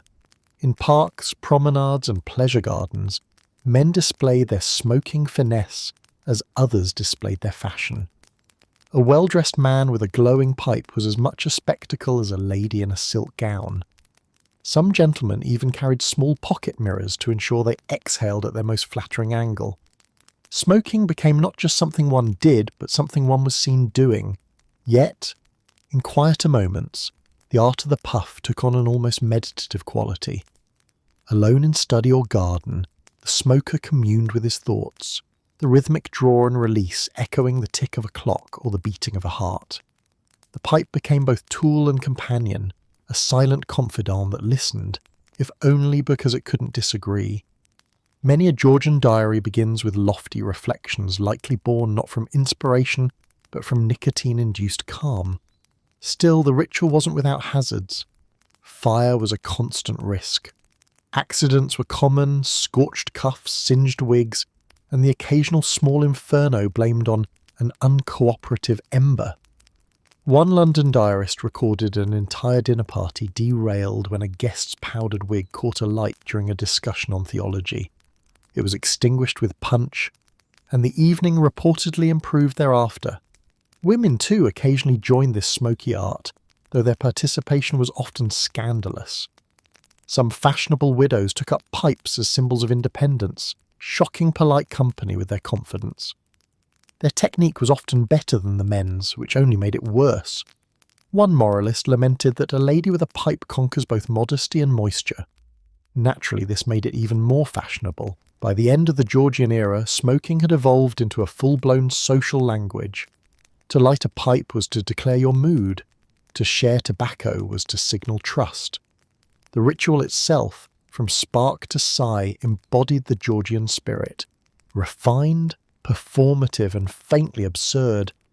The good news, the Georgian smoker had mastered serenity in chaos. The bad news, he'd also turned self-combustion into an art form. By the Georgian age, taking snuff had evolved from a habit into a full-fledged performance of manners. It wasn't enough to enjoy powdered tobacco, one had to master it, with poise, grace, and the precision of a minuet. The snuff box, that glittering little container of ego and nasal chaos, became not only an accessory but a social test. A gentleman's or lady's reputation could rise or fall on how elegantly they managed to sneeze. To take snuff correctly was to demonstrate civilization. To do it poorly was to risk social ruin, or at least mild ridicule in someone's drawing room anecdote. The ritual had rules, dozens of them, and, as with all Georgian etiquette, the more ridiculous the rule, the more devotedly it was followed. First, there was the approach. One did not simply open a snuff box like a door to the pantry. The movement had to be fluid, graceful, and, most importantly, visible and immersive for onlookers to appreciate your refinement. A well-bred gentleman began by lightly tapping the lid, a gesture that announced, "Prepare yourselves, elegance is about to happen." The box was then opened with a flick, not too fast, boorish, not too slow, pretentious, but with a rhythm that suggested one was both confident and comfortably bored. Next came the offering. Social custom demanded that you share your snuff, but only with the right people. Offering it too freely made you appear desperate for approval. Refusing to share made you look stingy. The sweet spot was offering it to those just above you in rank, thereby suggesting humility, while casually ignoring those below, thereby proving you had standards. The act was political theatre in miniature, alliances forged and snubs delivered through literal snubs. When taking the pinch itself, one used only 2 fingers, thumb and forefinger, in a dainty movement that said, "I am in control of both my hands and my destiny." Using 3 fingers was considered vulgar. Using 4 was practically a declaration of barbarism. The pinch was then lifted toward the nose in a gentle, measured arc, as though conducting an invisible orchestra of sophistication. And then came the moment of truth, the sniff. Too forceful, and you risked an explosive sneeze that could blow powdered tobacco across an entire room. Too delicate, and you'd be accused of affectation, a sin worse than gluttony in Georgian society. The ideal sniff was firm yet restrained, followed by a short pause and the social equivalent of saying, "Oh, I've inhaled perfection." Of course accidents happened. A man might misjudge his pinch and sneeze violently enough to scatter half his box across the table. A lady's fan might catch an unfortunate gust and send a golden haze over her companions, but such disasters could be salvaged with wit. A quick remark, the price of refinement, could turn humiliation into charm. Georgian society forgave many things, but not humorless clumsiness. The sneeze, naturally, had its own etiquette. A controlled single sneeze was acceptable, even admired if executed gracefully. It showed vitality. 2 sneezes were tolerated. 3, unforgivable. That suggested indulgence. A proper snuff-taker sneezed like a poet sighing expressively but without enthusiasm. Women, especially, were expected to sneeze quietly, with a handkerchief poised and an expression of genteel apology. Men, on the other hand, might punctuate conversation with a dignified and a raised eyebrow, as if the sneeze had been a philosophical statement. The snuff box itself carried its own rules. These objects were jewellery for the nose, crafted from gold, silver, enamel, tortoiseshell, or mother of pearl, and often engraved with miniature portraits or sentimental scenes. A true connoisseur owned dozens, each suitable for a different occasion. One for the morning visits, another for the theatre, a third for political debates where sneezing could be used for emphasis. When offered another's box, one always admired it, even if it looked like something a magpie had coughed up. Exquisite workmanship was the correct response. Where did you acquire it? Translated roughly to how rich are you exactly? In Georgian high society, how you handled your box mattered more than what was in it. Dropping a snuff box was a calamity, like dropping your dignity onto the floor. Knocking it against the table to loosen the powder was considered vulgar. And heaven forbid you spill snuff on your clothes. Nothing said new money, quite like tobacco stains on silk. The truly fashionable kept a snuff apron discreetly on hand. A tiny cloth for emergency powdered disasters. Women, though slower to adopt the snuff habit, developed their own variations. Ladies' snuff boxes were smaller, pastel-coloured, and often adorned with tiny painted cupids or floral scenes, because nothing said innocence like inhaling tobacco through a cherub's face. Their technique was even more delicate.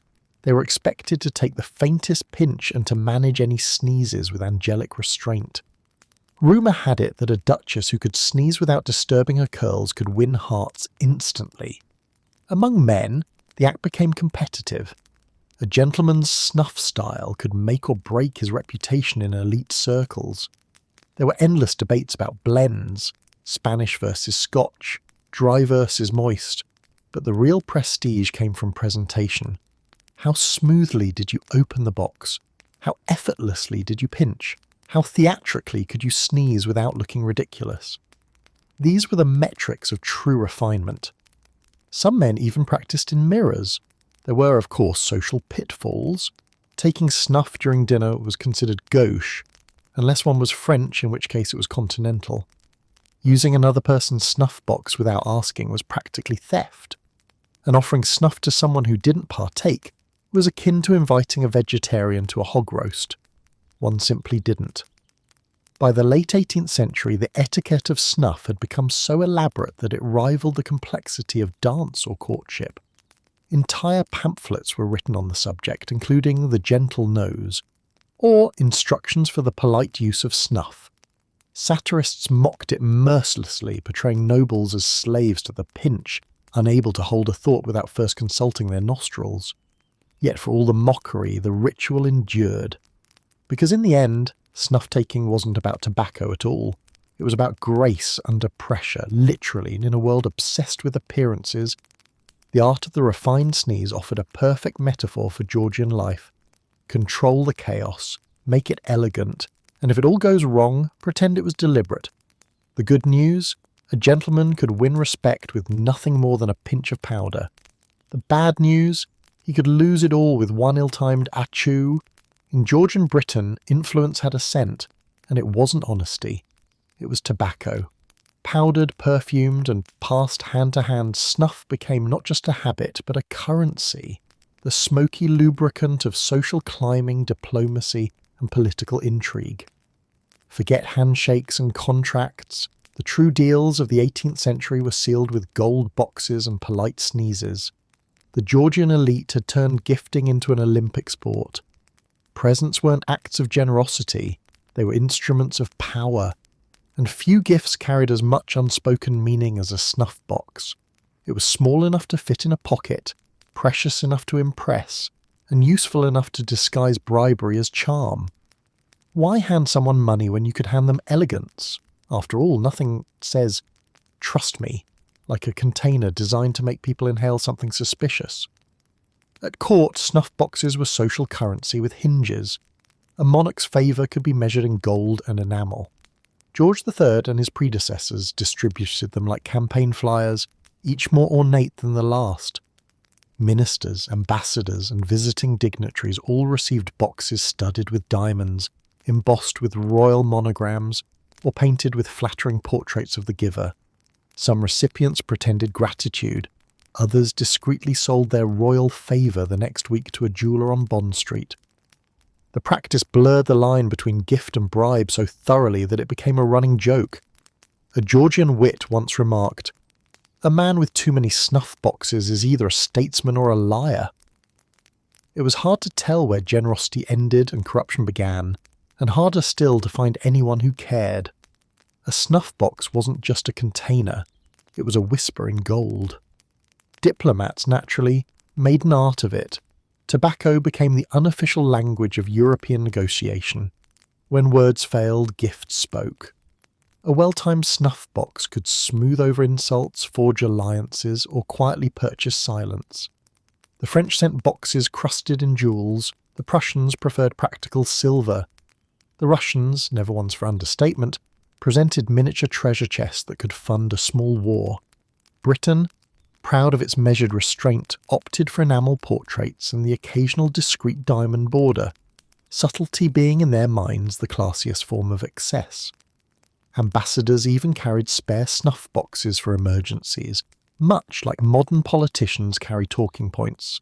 If a meeting grew tense, a quick "perhaps your excellency will join me in a pinch" could thaw the frost faster than any treaty clause.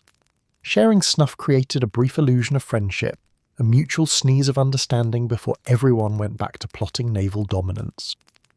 Within Britain, the same etiquette trickled down to Parliament and polite society. The House of Commons famously installed a communal snuff box, the Speaker's Box, to prevent members from fighting over private supplies during debates. By mid-century, MPs were sneezing their way through speeches with gusto, occasionally pausing mid-argument to offer a pinch across the aisle. Democracy may have been limited, but nasal diplomacy was thriving. Outside politics, snuff boxes became the calling cards of influence in personal life. A gentleman might offer a beautifully crafted box to a patron, a lover, or a creditor, each gesture meaning something entirely different.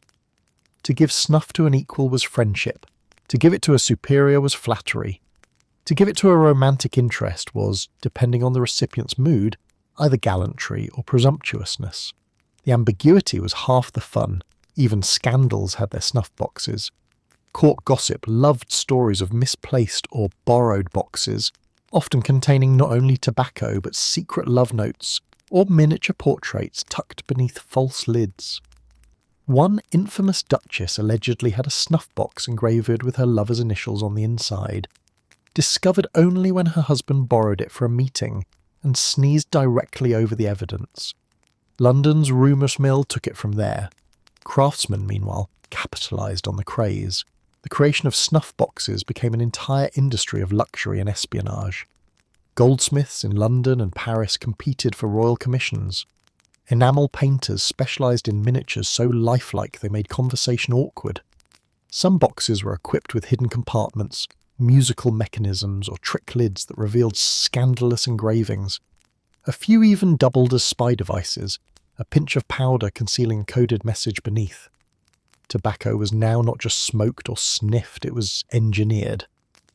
But snuff boxes also carried moral weight, or at least the illusion of it.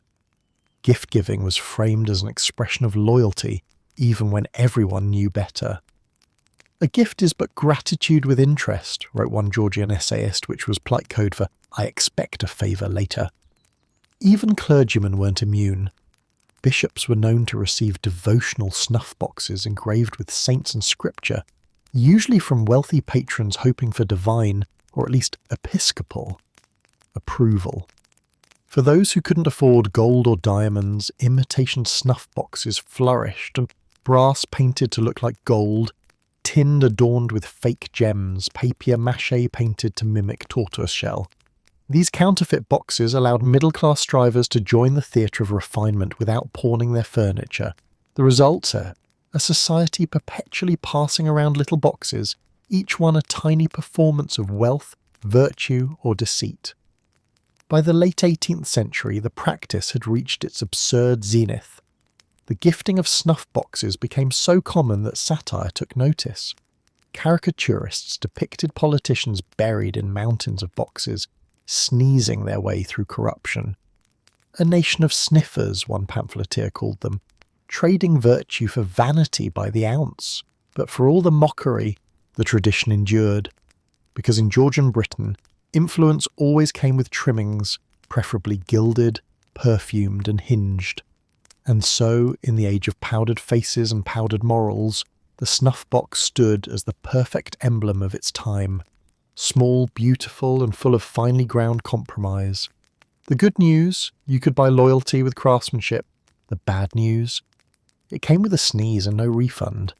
If Georgian Britain had a smell, it would have been a blend of pipe smoke, ambition, and faint hypocrisy, and nowhere did that aroma gather more enthusiastically than the tobacconist's shop.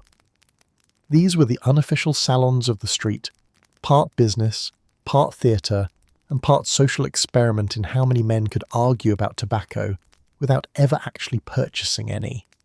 By the 18th century, tobacco had woven itself so deeply into British life that an entire urban ecosystem sprang up around it.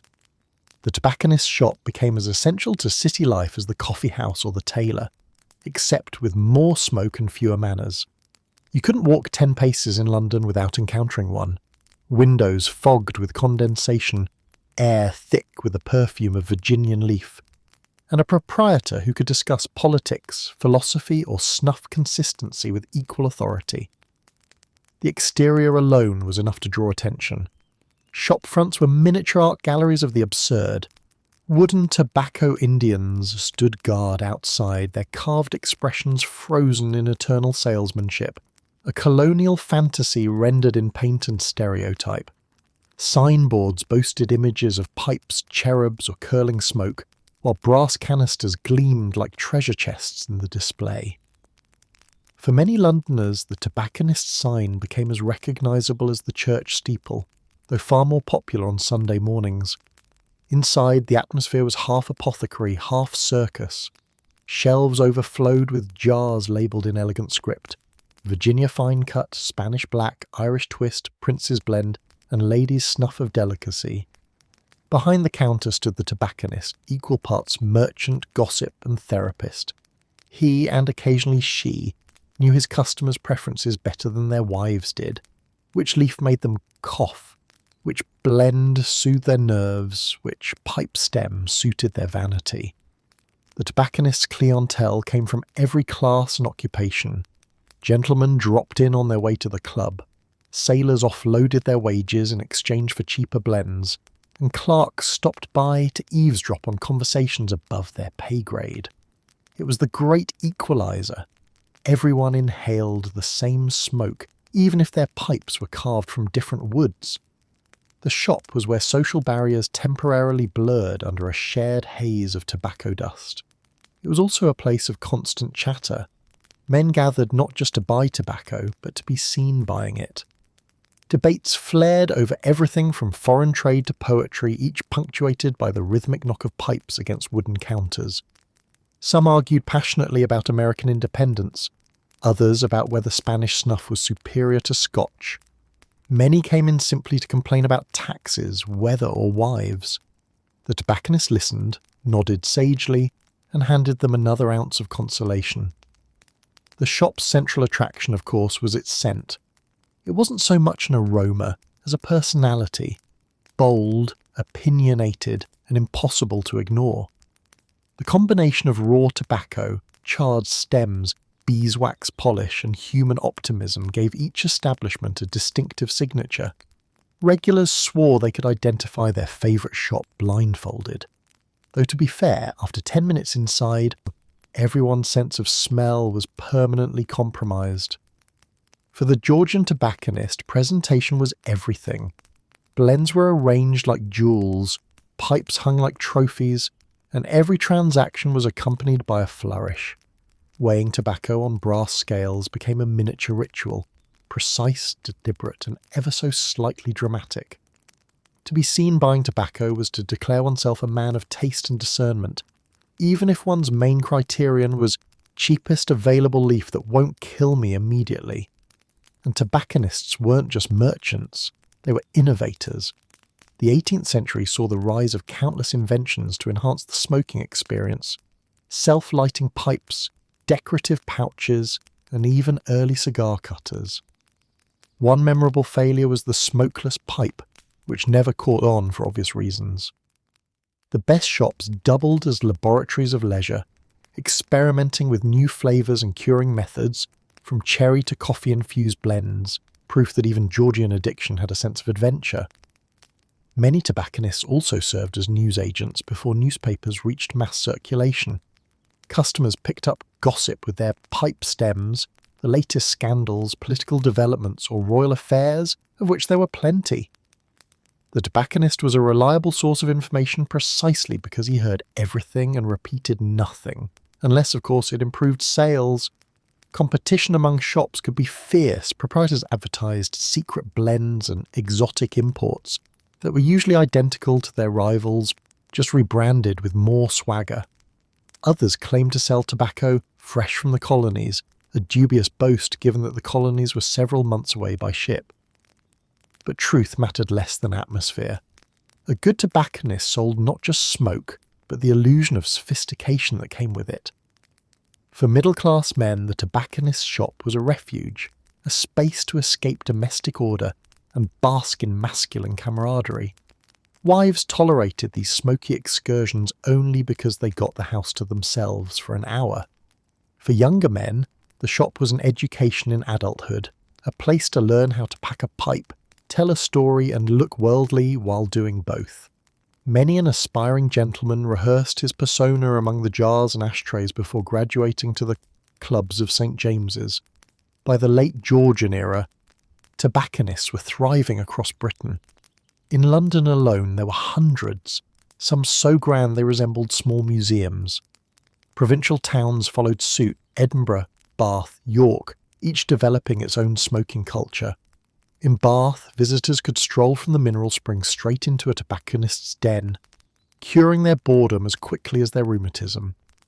The tobacco trade turned these humble shopkeepers into respected figures of the urban economy. A successful tobacconist might own several locations, sponsor local events, and retire to the countryside on a fortune built from other people's lungs. Their influence lingered in the streets they perfumed, a reminder that the empire's most enduring exports weren't just goods, but habits.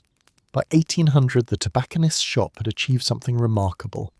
It was part marketplace, part meeting hall, and part confessional booths, where secrets were traded for sixpence and gossip for free. The air was terrible, but the conversation divine.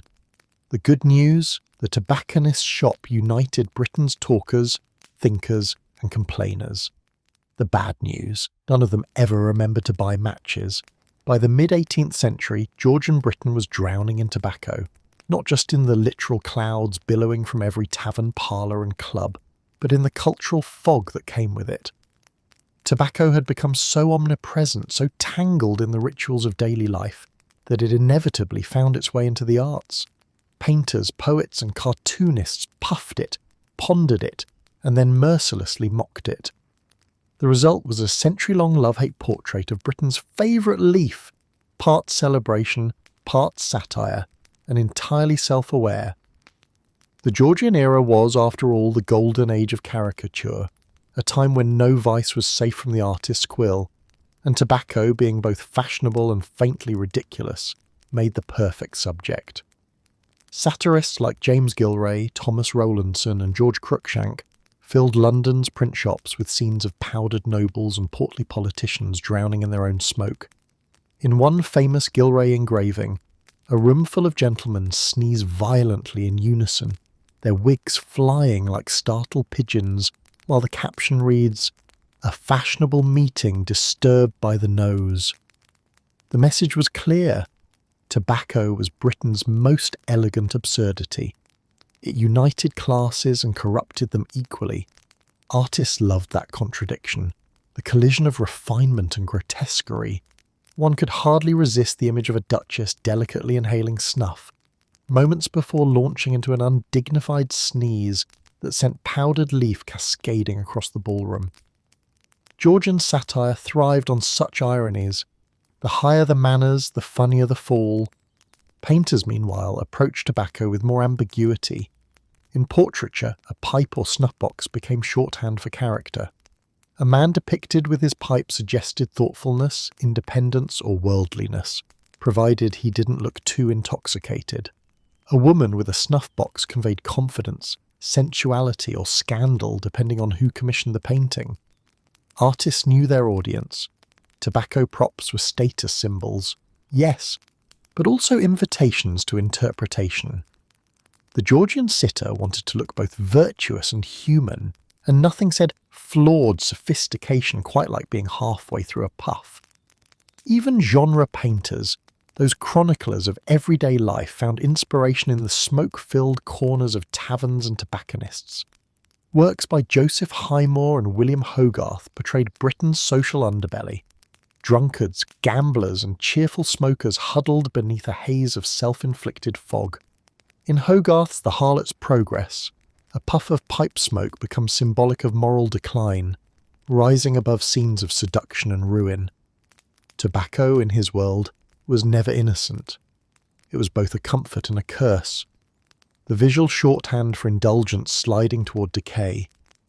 But satire, not fine art, gave tobacco its most vivid immortality. London's print shops were the Instagram of their day, bright windows crammed with lurid, hand-coloured caricatures. Anyone with a penny could stand outside and laugh at the elite's foolishness. There, in all their nasal glory, stood politicians sneezing over legislation, bishops clutching snuffboxes instead of Bibles, and soldiers smoking cannons like pipes. Tobacco wasn't just a vice, it was a political metaphor. Artists used it to mock everything from corruption to colonialism. Gilray's snuffing up the Constitution portrayed ministers greedily inhaling shredded legal documents, while Rowlandson's The Smoking Parliament imagined MPs lost in clouds so thick that they could no longer tell one bill from another. It was brilliant social commentary disguised as slapstick, as the Georgian equivalent of a viral meme. Writers joined the chorus too. Poets and essayists filled pages with equal parts affection and derision. Alexander Pope, ever the master of irony, referred to snuff as the dust of conversation. Jonathan Swift, no stranger to sarcasm, declared that snuff quickens the spirits while dulling the morals. Even the more romantic scribblers couldn't resist. One anonymous poet praised tobacco as a friend to the lonely, an enemy to lungs, and a diplomat in powder. The Georgian literary scene may have been witty, but it also coughed a lot. The theatre, too, joined in the fun. Comedies of manners often featured smoking scenes as moments of revelation or ridicule. A foppish character's inability to handle his snuff elegantly was a guaranteed laugh, while a pipe-smoking philosopher could win the audience's sympathy through well-timed reflection. In one popular play, The Nicotian Gentleman, a character's obsession with tobacco leads to bankruptcy, heartbreak, and, in the final act, the tragic destruction of his snuff box, played for both comedy and catharsis. Beyond humour, tobacco became a symbol of identity in art, a shorthand for class, nationality, and modernity. The French were painted sniffing perfumed snuff. The Dutch, smoking long clay pipes in peaceful domestic interiors.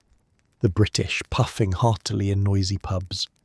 The leaf became an emblem of empire, its smoke drifting through every depiction of trade, leisure, and power.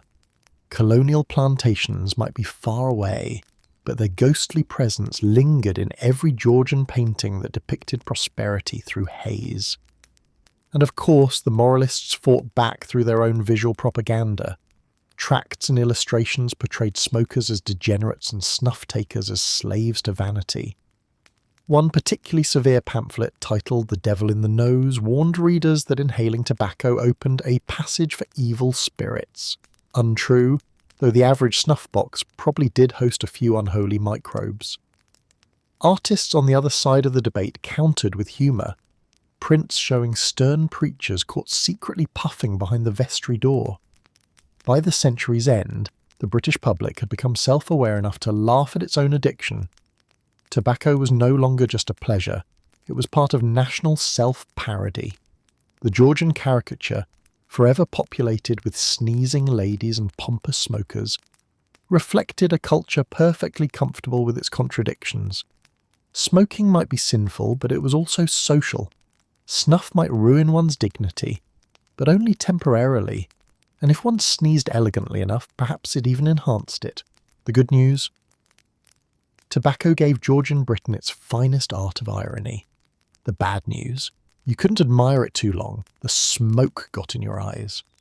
For all of Georgian Britain's elegance, refinement, and self-proclaimed civility, its national economy ran on two things, tea and hypocrisy. Nothing illustrated this better than the great tobacco smuggling boom. While the Crown puffed proudly on its tax revenues, the people puffed on contraband. Every pinch of illicit snuff and every drag of smuggled leaf was an act of quiet rebellion, or in many cases, a full-time job. By the 18th century, Britain's tobacco taxes had become as inflated as a lord's sense of self-importance. Parliament, ever in need of funds to finance wars, palaces and parliamentary lunches, discovered that addiction was the perfect revenue source. Why tax bread when you can tax pleasure?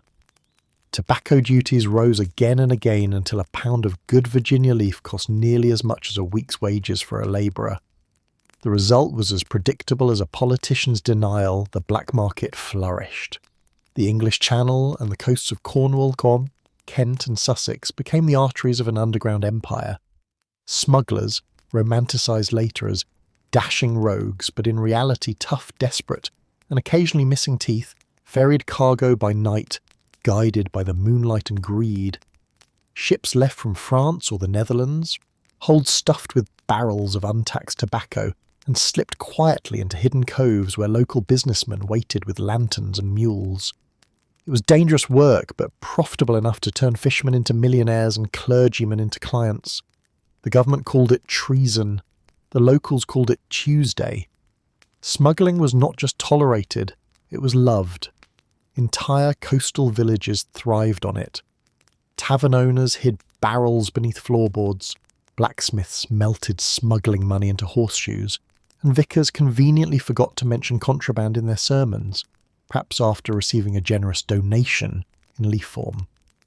In some towns, the excise officers were outnumbered, outwitted, and occasionally found themselves accidentally falling into the harbour while investigating. The smugglers themselves became folk heroes. Ballads praised their courage and cunning, painting them as Robin Hood figures stealing from the crown to share with the common smoker.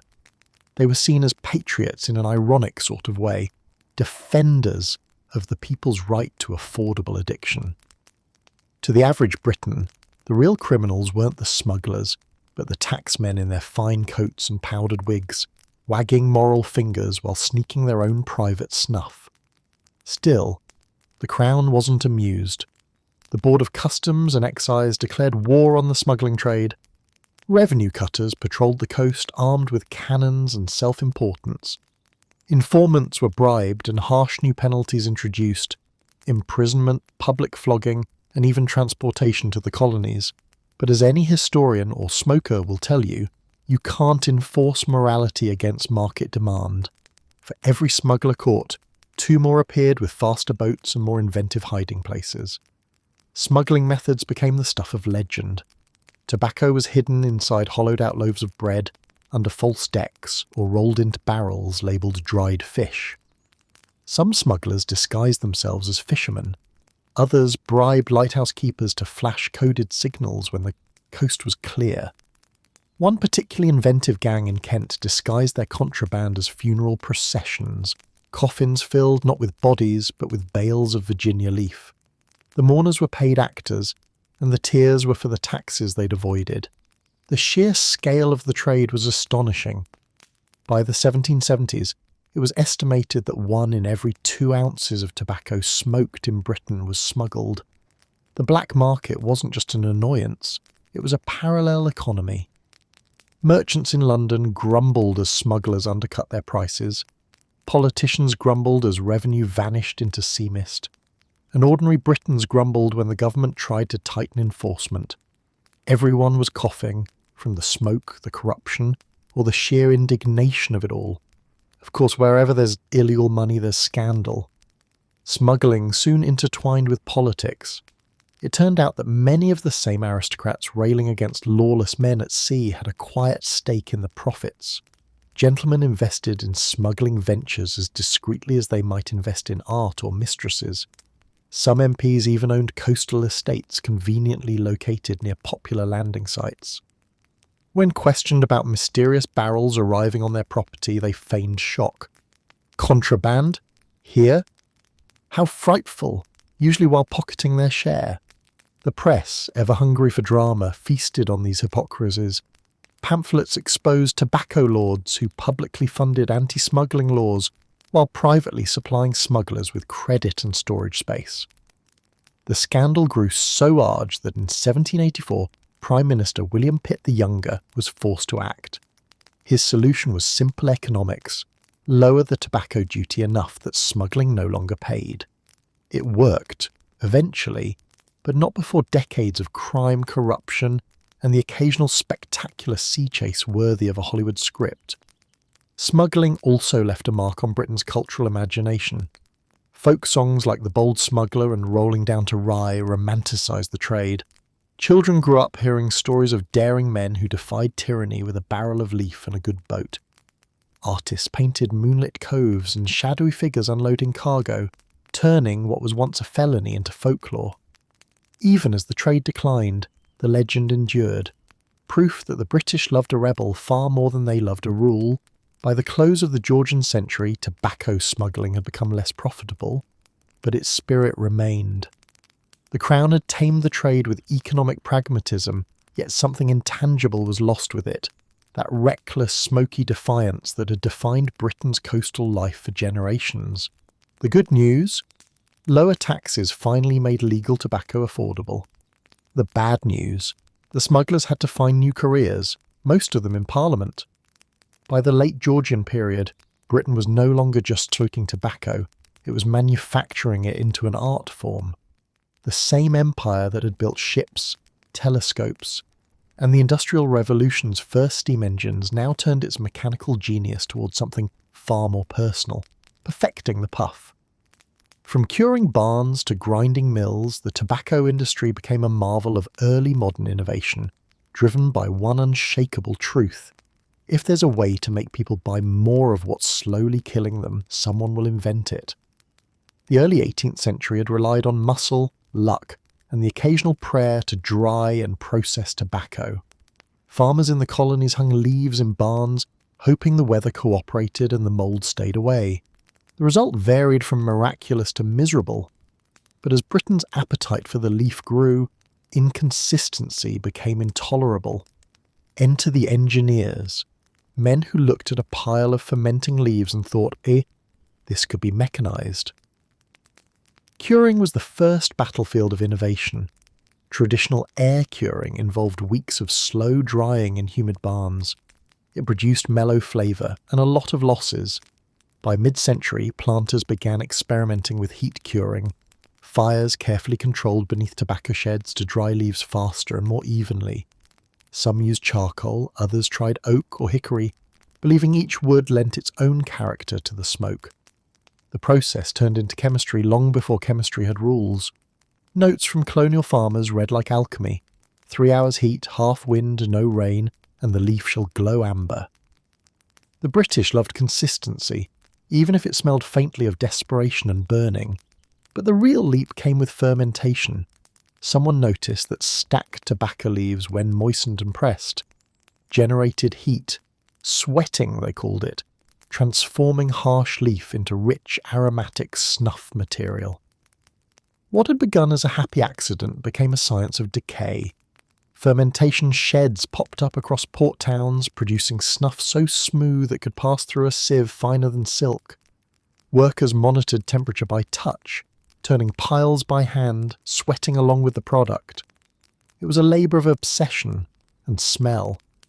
One visitor to Bristol remarked that the air was so thick with tobacco vapour one might butter it on bread. Next came grinding and blending. In the early days, snuff was ground in small mortars or mills by hand, a slow process that left grit and uneven texture. But the Industrial Revolution had no patience for inefficiency. Watermills were soon repurposed to power massive grinding stones, their rhythmic churn echoing across the countryside. The result was snuff of unprecedented fineness, powder so delicate it could make an entire room sneeze in harmony. Manufacturers treated blending like winemaking. Recipes were guarded secrets, a pinch of Spanish leaf for aroma, a measure of Virginia for body, perhaps a dash of Perique for mystique. Some claimed to use 30 or 40 varieties in one blend, a complexity rivaling perfume making but with worse consequences for the sinuses. By the late 18th century, entire factories were devoted to snuff production, employing hundreds in a process that mixed manual skill with mechanical precision. And what did you do with all this snuff? Package it like royalty. Early containers were wooden boxes or simple paper wraps, practical, unglamorous, and easily lost. But Georgian marketing had evolved. Wealth demanded spectacle. Soon snuff came in tin cylinders, corked jars, or custom boxes sealed with wax. Some brands commissioned printed labels featuring heroic portraits, Latin mottos, or proud claims of royal warrant. Buying snuff wasn't just commerce, it was participation in a national identity, God save the king and pass the blend. Even pipes benefited from the age of invention. Clay pipes, once fragile and dull, were improved with stronger materials and longer stems to cool the smoke and conveniently distance the ember from one's powdered wig. Crafts began stamping pipes with maker's marks, the first form of tobacco branding. Smoking paraphernalia expanded to include pipe racks, ashtrays, and special smokers' tables, proving once again that the British could industrialise anything, including leisure. Meanwhile, in London, snuff mills became landmarks. The most famous stood along the Thames, their enormous water wheels turning day and night to feed the capital's habit. The grinding process produced a fine dust that coated everything, from workers' eyelashes to passing dogs. Locals joked that one could tell a snuff worker by the perpetual twitch of his nose, the body's way of rebelling against gainful employment. Technology also brought advertising. As competition grew, tobacconists and manufacturers plastered cities with posters boasting of the smoothest snuff in Europe, or the true Virginia leaf, untaxed, unmatched. Some even staged demonstrations. Shopkeepers would open barrels in the street, letting passers-by sample the aroma. It was early marketing genius, toxicating the public before they'd even made a purchase. Behind the innovation, however, lay a darker truth. The push for efficiency meant harsher conditions for workers. In mills and curing sheds, air quality was abysmal. Children often worked long hours turning leaf piles or grinding powder, their small lungs serving as unintentional quality control.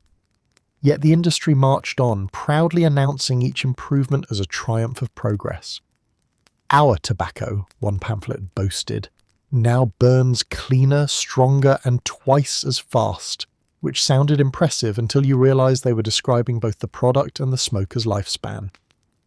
By the closing decades of the Georgian era, tobacco production had become a symbol of Britain's industrial confidence, proof that even pleasure could be engineered, refined, and mass-produced.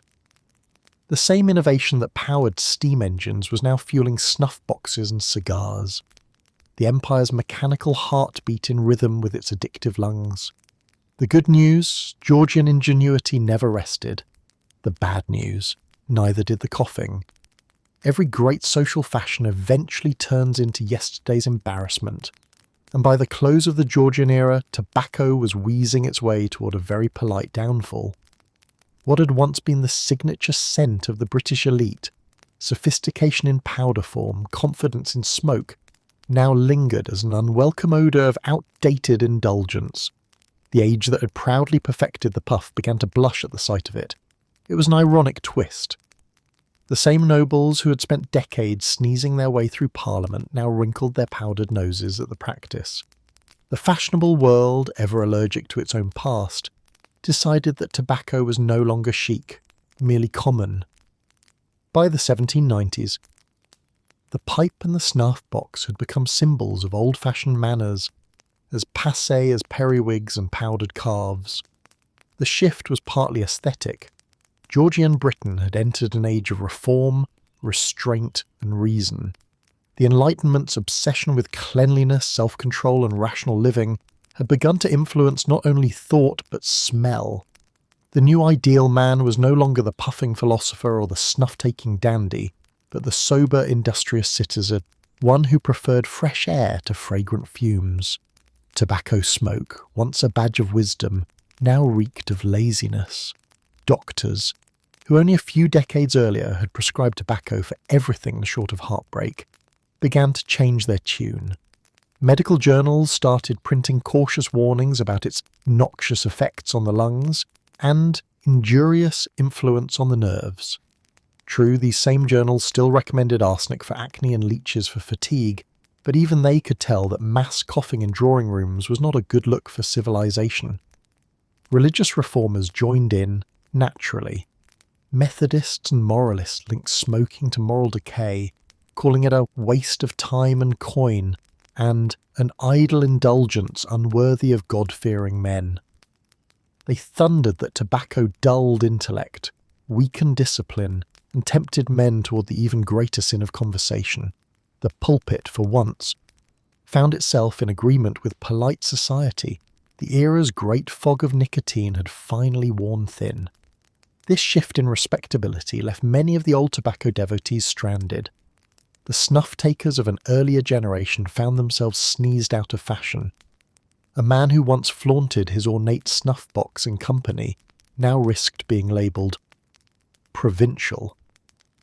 Even in gentlemen's clubs, those smoky temples of the Georgian masculine ideal, windows began to open more often, to the horror of anyone who'd paid good money for privacy and lung soot. Meanwhile, smoking itself migrated down the social ladder. The pipe that once adorned the lips of philosophers and poets now belonged to the working man, the cobbler on his break, the sailor on shore leave, the coachman waiting for his fare. Tobacco didn't disappear. It democratized. What was luxury for the elite became comfort for the masses. The gentleman's puff was replaced by the labourer's drag. This transformation had everything to do with class anxiety. The late 18th century saw Britain redefining gentility. To be refined now meant restraint, not excess. Clean air, clear skin, untainted breath. These became the new badges of virtue. Even fashion reflected the change. Out went the bright silks and scented wigs. In came simpler, more natural styles. The smell of tobacco clashed with this new austerity. It was the odour of an older, gaudier Britain, one that reformers were eager to erase. Women who had once flirted behind pastel snuff boxes also abandoned the habit. The romantic poets had begun praising purity in nature, images of windswept hills, wildflowers, and heroines who smelled like fresh linen instead of ground leaves. A lady taking snuff was no longer daring, she was dated. Society pages began praising women who eschewed the unfeminine vice entirely. By 1800, a duchess caught with a snuff box was considered eccentric, unless she was very old or French, in which case people simply nodded sadly and opened a window. Industrial progress also played a part in tobacco's fall from grace. As cities grew denser and factory smoke blackened the skies, literal air pollution made artificial smoke seem redundant. When your lungs already felt like they'd been roasted over a coal furnace, adding more didn't seem appealing. Even the most committed pipe smokers found themselves competing with the new, less poetic clouds of modernity. But the real blow came from the rise of coffee houses and tea culture, the new sanctuaries of self-control. Once upon a time, coffee houses had been thick with smoke and argument, but by the turn of the century they were reinvented as respectable spaces for sober discussion and light refreshment. The Enlightenment thrived on caffeine, not nicotine. As tea became Britain's national drink, tobacco was relegated to its unruly cousin, the reminder of a less polished age. And yet, even as it lost social prestige, tobacco refused to vanish. The habit persisted in quiet corners, in sailors' quarters, coach stops, and the rare drawing room of men who refused to surrender their rituals. The snuff box survived as an heirloom, a sentimental relic of an era that had sneezed itself into history. To younger generations, it was quaint, an antique curiosity, like a powdered wig or a handwritten love letter. By the dawn of the 19th century, Britain had largely cleared its lung, at least metaphorically. The refined world now looked at tobacco with mild embarrassment, the way one looks at an old portrait of oneself wearing something regrettable. But below stairs, in pubs and parlours, The smoke still curled, stubborn as memory.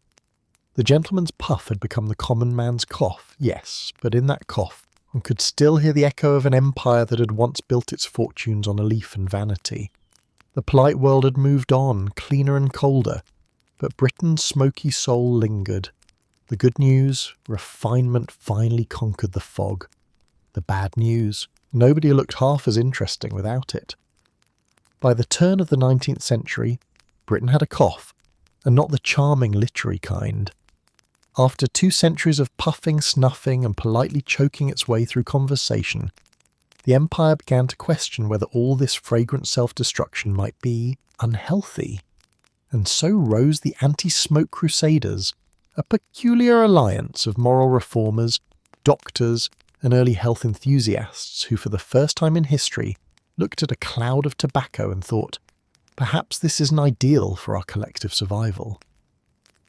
It was an unlikely coalition. On one side stood physicians in powdered wigs, brandishing Latin diagnoses. On the other, preachers and pamphleteers waving scripture and moral outrage.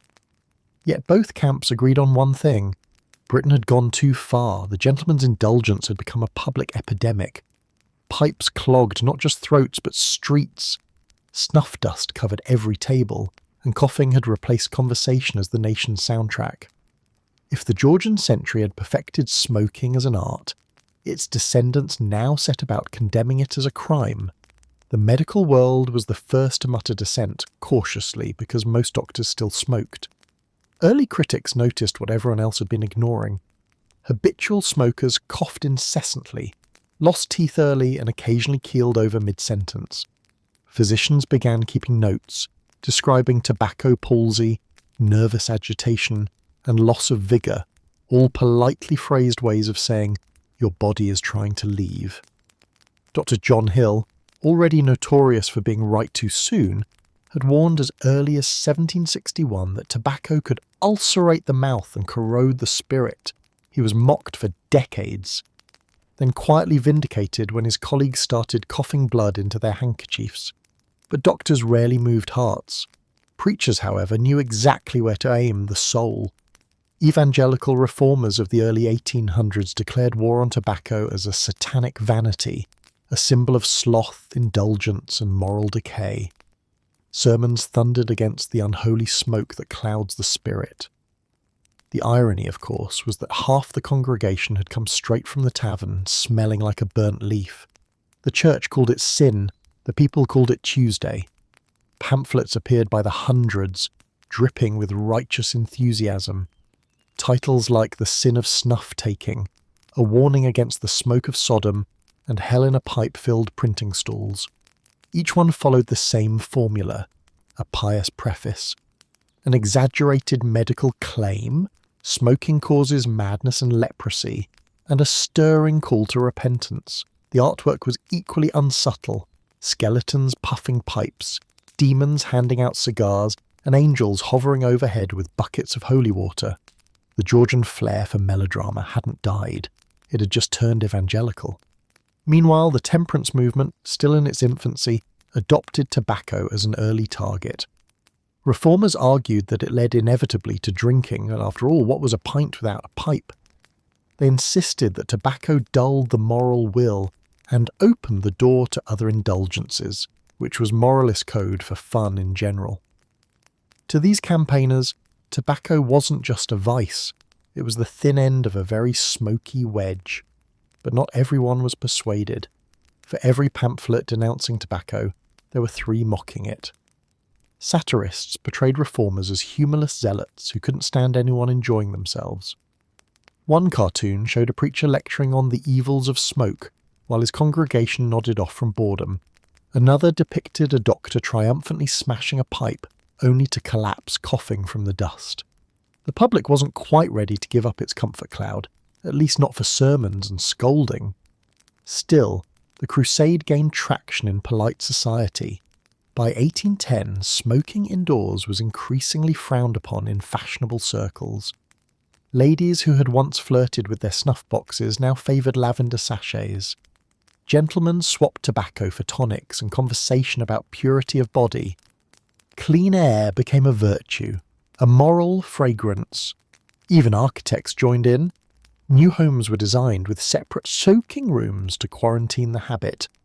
The first architectural acknowledgement that some pleasures were best hidden behind doors. Medical societies began publishing early research on the physiological effects of tobacco, rudimentary yes, but revolutionary in tone. One London physician warned of blackening of the lungs long before pathology proved it.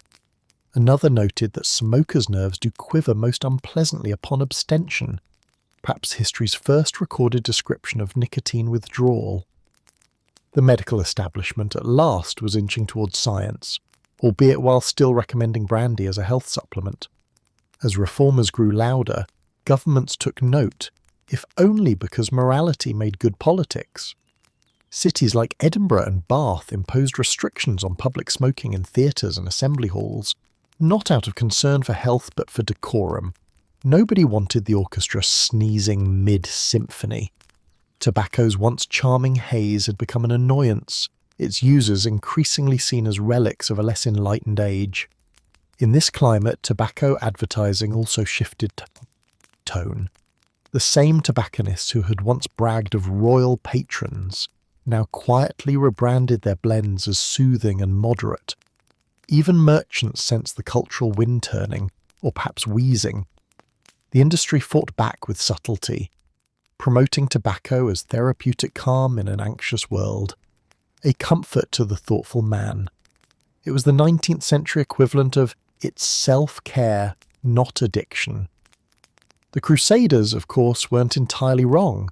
They were just early. They saw in a cloud of smoke both the physical and moral pollution of the industrial age, the idea that progress, left unchecked, would choke the very society it claimed to civilize. To them, quitting tobacco wasn't just about health. It was about purity, discipline, and reclaiming self-control in an era obsessed with indulgence. By the mid-19th century, their warnings were echoing beyond the pulpit. Hospitals began the linking of smoking to chronic illness, and the image of the gentleman with his pipe gave way to that of the working man with his vice. The anti-smoke movement didn't kill tobacco, not yet, but it managed something remarkable. It made the habit embarrassing. The good news? Britain's doctors and preachers finally agreed on something. The bad news? Nobody enjoyed listening to either of them. While the polite drawing rooms of Britain were clearing the air and reformers were preaching temperance, something altogether more profitable was happening overseas. The empire's lungs might have been wheezing, but its colonies were inhaling deeply. As smoking waned in Britain's high society, the business of tobacco only expanded, proof that moral progress rarely stands in the way of economic opportunity. The empire had found a new purpose for its old vice, not to consume it, but to export it. By the late 18th and early 19th centuries, tobacco had become one of the most globally traded crops in the world, and Britain was at the centre of that trade. The irony was delicious. The same moralists who denounced smoking at home still profited from it abroad. For every duchess giving up her snuff-box in London, 10,000 colonial labourers were sweating in the fields of Virginia, Bengal or Ceylon to keep the imperial balance sheets in the black. In North America, before the Revolution sent the colonies packing, Virginia's tobacco had been Britain's golden leaf. The plantations there were less about agriculture and more about empire building through addiction. Tobacco was one of Britain's first mass commodities, binding together merchants, enslaved Africans, and global markets in a web of commerce that smelled faintly of smoke and guilt. Even after America's independence, the trade didn't stop. It simply became international. British merchants continued to import American leaf and re-export it to Europe and Asia, taking a tidy profit along the way. As new colonies opened across Asia and Africa, the empire found fertile grounds, both literal and metaphorical, for expansion. India quickly emerged as a major producer. British administrators encouraged tobacco cultivation in Bengal and Madras, transforming local economies and diets in the process. Indian peasants who had once grown food now grew smoke. The East India Company, ever eager for a monopoly, taxed tobacco heavily but promoted its growth, turning the subcontinent into the empire's nicotine nursery. Meanwhile, Ceylon, modern Sri Lanka and Malaya became experimental outposts for imperial leaf improvement. Colonial officials introduced new curing barns, imported seeds, and even tried to replicate Virginia's golden tobacco in tropical soil. It didn't always work. Local humidity made the leaves mould faster than profits. But the effort proved how deeply tobacco was entwined with Britain's vision of endless expansion. Where there was sunlight, there would be smoke. The irony of this global operation was that Britain, in its supposed moral enlightenment, had merely outsourced its vices. At home, reformers sniffed disapprovingly at smokers. Abroad, the empire built entire economies on supplying them. Tobacco became a perfect example of what might be called ethical distance, the convenient illusion that sin, when committed elsewhere, smells faintly of commerce instead of hypocrisy. Colonial tobacco was more than a crop, it was a system. The plantations depended on brutal hierarchies of labour. In the Caribbean and the American South, enslaved Africans worked endless rows of leaf under the tropical sun, their sweat underwriting Britain's elegance. Even after abolition, the system endured through indentured servitude, a polite euphemism for exploitation with paperwork. Workers from India and China were shipped across the empire to replace the enslaved, growing tobacco for consumers they'd never meet, in lands they'd never own. British merchants grew unimaginably wealthy from this trade. Tobacco flowed through the same ports as sugar and tea, and it financed everything from colonial wars to London townhouses. The merchants of Bristol, Liverpool and Glasgow, already enriched by the slave trade, reinvested their fortunes in tobacco warehouses and processing mills. Every puff in Europe carried with it a ghost of imperial labour, even as polite society pretended not to notice. Yet colonial officials framed the trade as progress. Tobacco, they argued, brought civilization, commerce, and moral uplift to the colonies, though it's unclear how a cash crop that ruined soil and enslaved populations contributed to anyone's moral hygiene. Still, reports flowed home full of imperial optimism. The native shows great promise as a cultivator of leaf, one British officer wrote, as though he'd discovered a new species of plant instead of a new form of exploitation. The leaf also had cultural side effects. Across Asia and Africa, local smoking traditions blended with imported habits. In India, tobacco was rolled into biddies and smoked socially. In the Middle East, it fused with coffeehouse culture through hookahs. In Africa, it mixed with local herbs and rituals. The empire exported not just tobacco, but an entire aesthetic of leisure, the colonial mirror image of British refinement, recast in smoke and dust. And of course, it all came full circle. The very colonies that grew Britain's tobacco began sending back their own blends.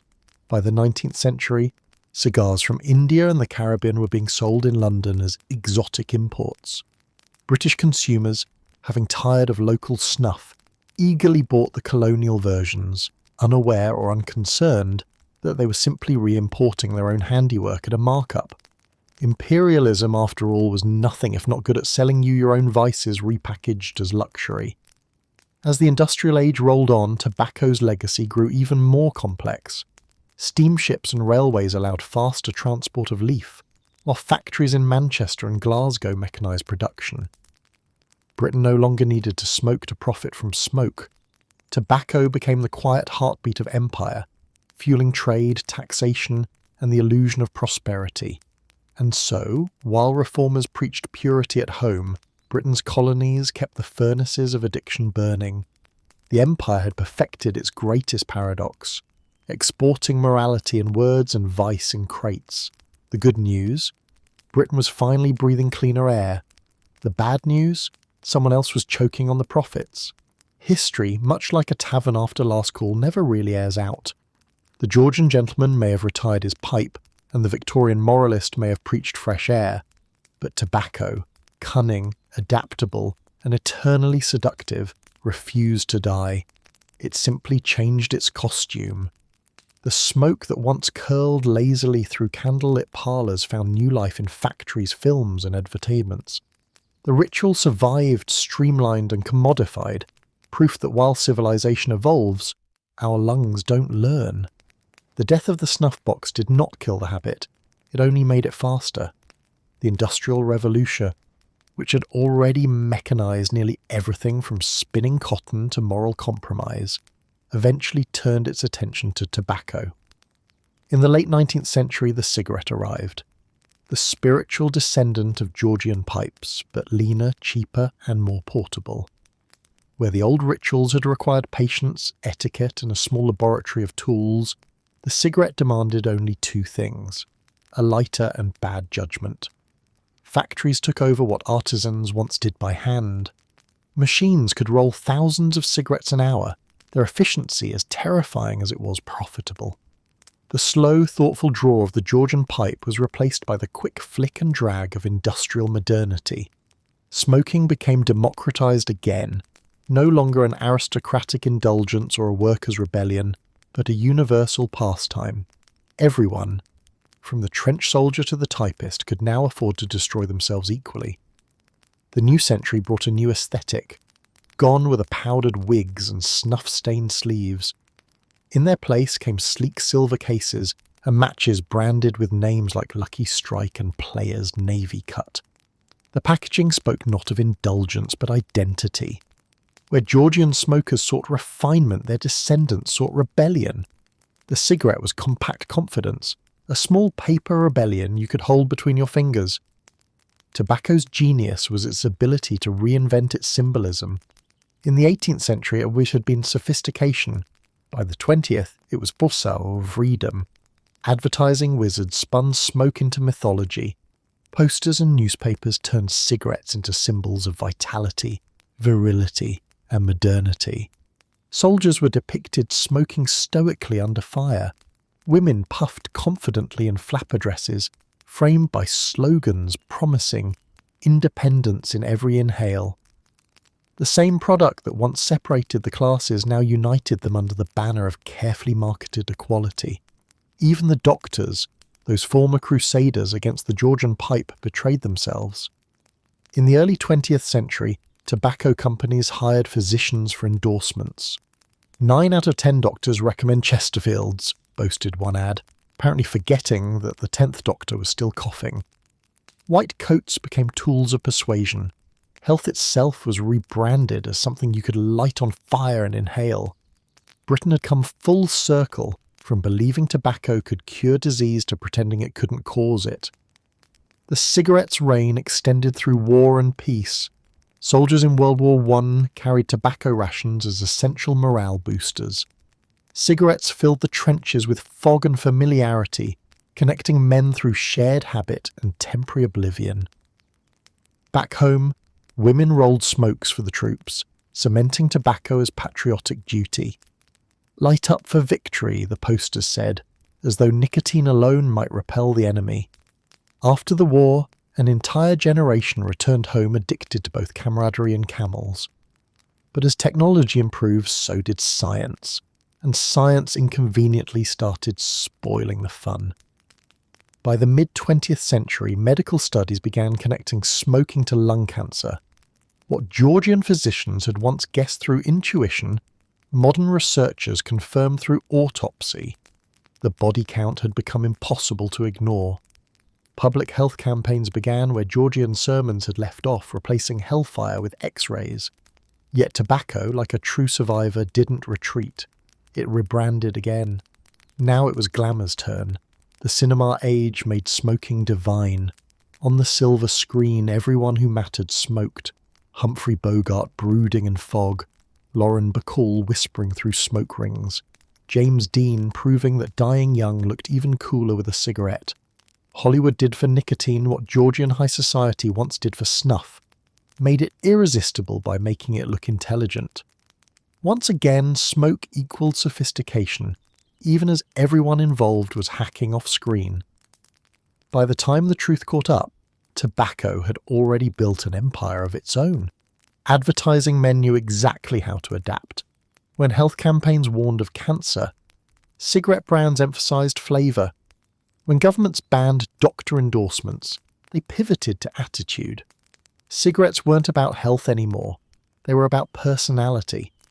Marlboro gave the world the cowboy, rugged, wordless, doomed, the perfect heir to the Georgian gentleman, stoic, masculine, and profoundly unwell. Then came the bans, the warnings, and the lawsuits. By the late 20th century, tobacco was losing the cultural war, but not the economic one. Governments taxed it heavily, just as they had in the Georgian age, while pretending moral disapproval. Anti-smoking campaigns spread like wildfire, ironically, a fitting metaphor. Public spaces cleared of smoke, then airplanes, then restaurants. The puff was finally pushed outside, exiled to doorways and alleys. Its practitioners now shivering outcast, clutching paper ghosts of past glamour.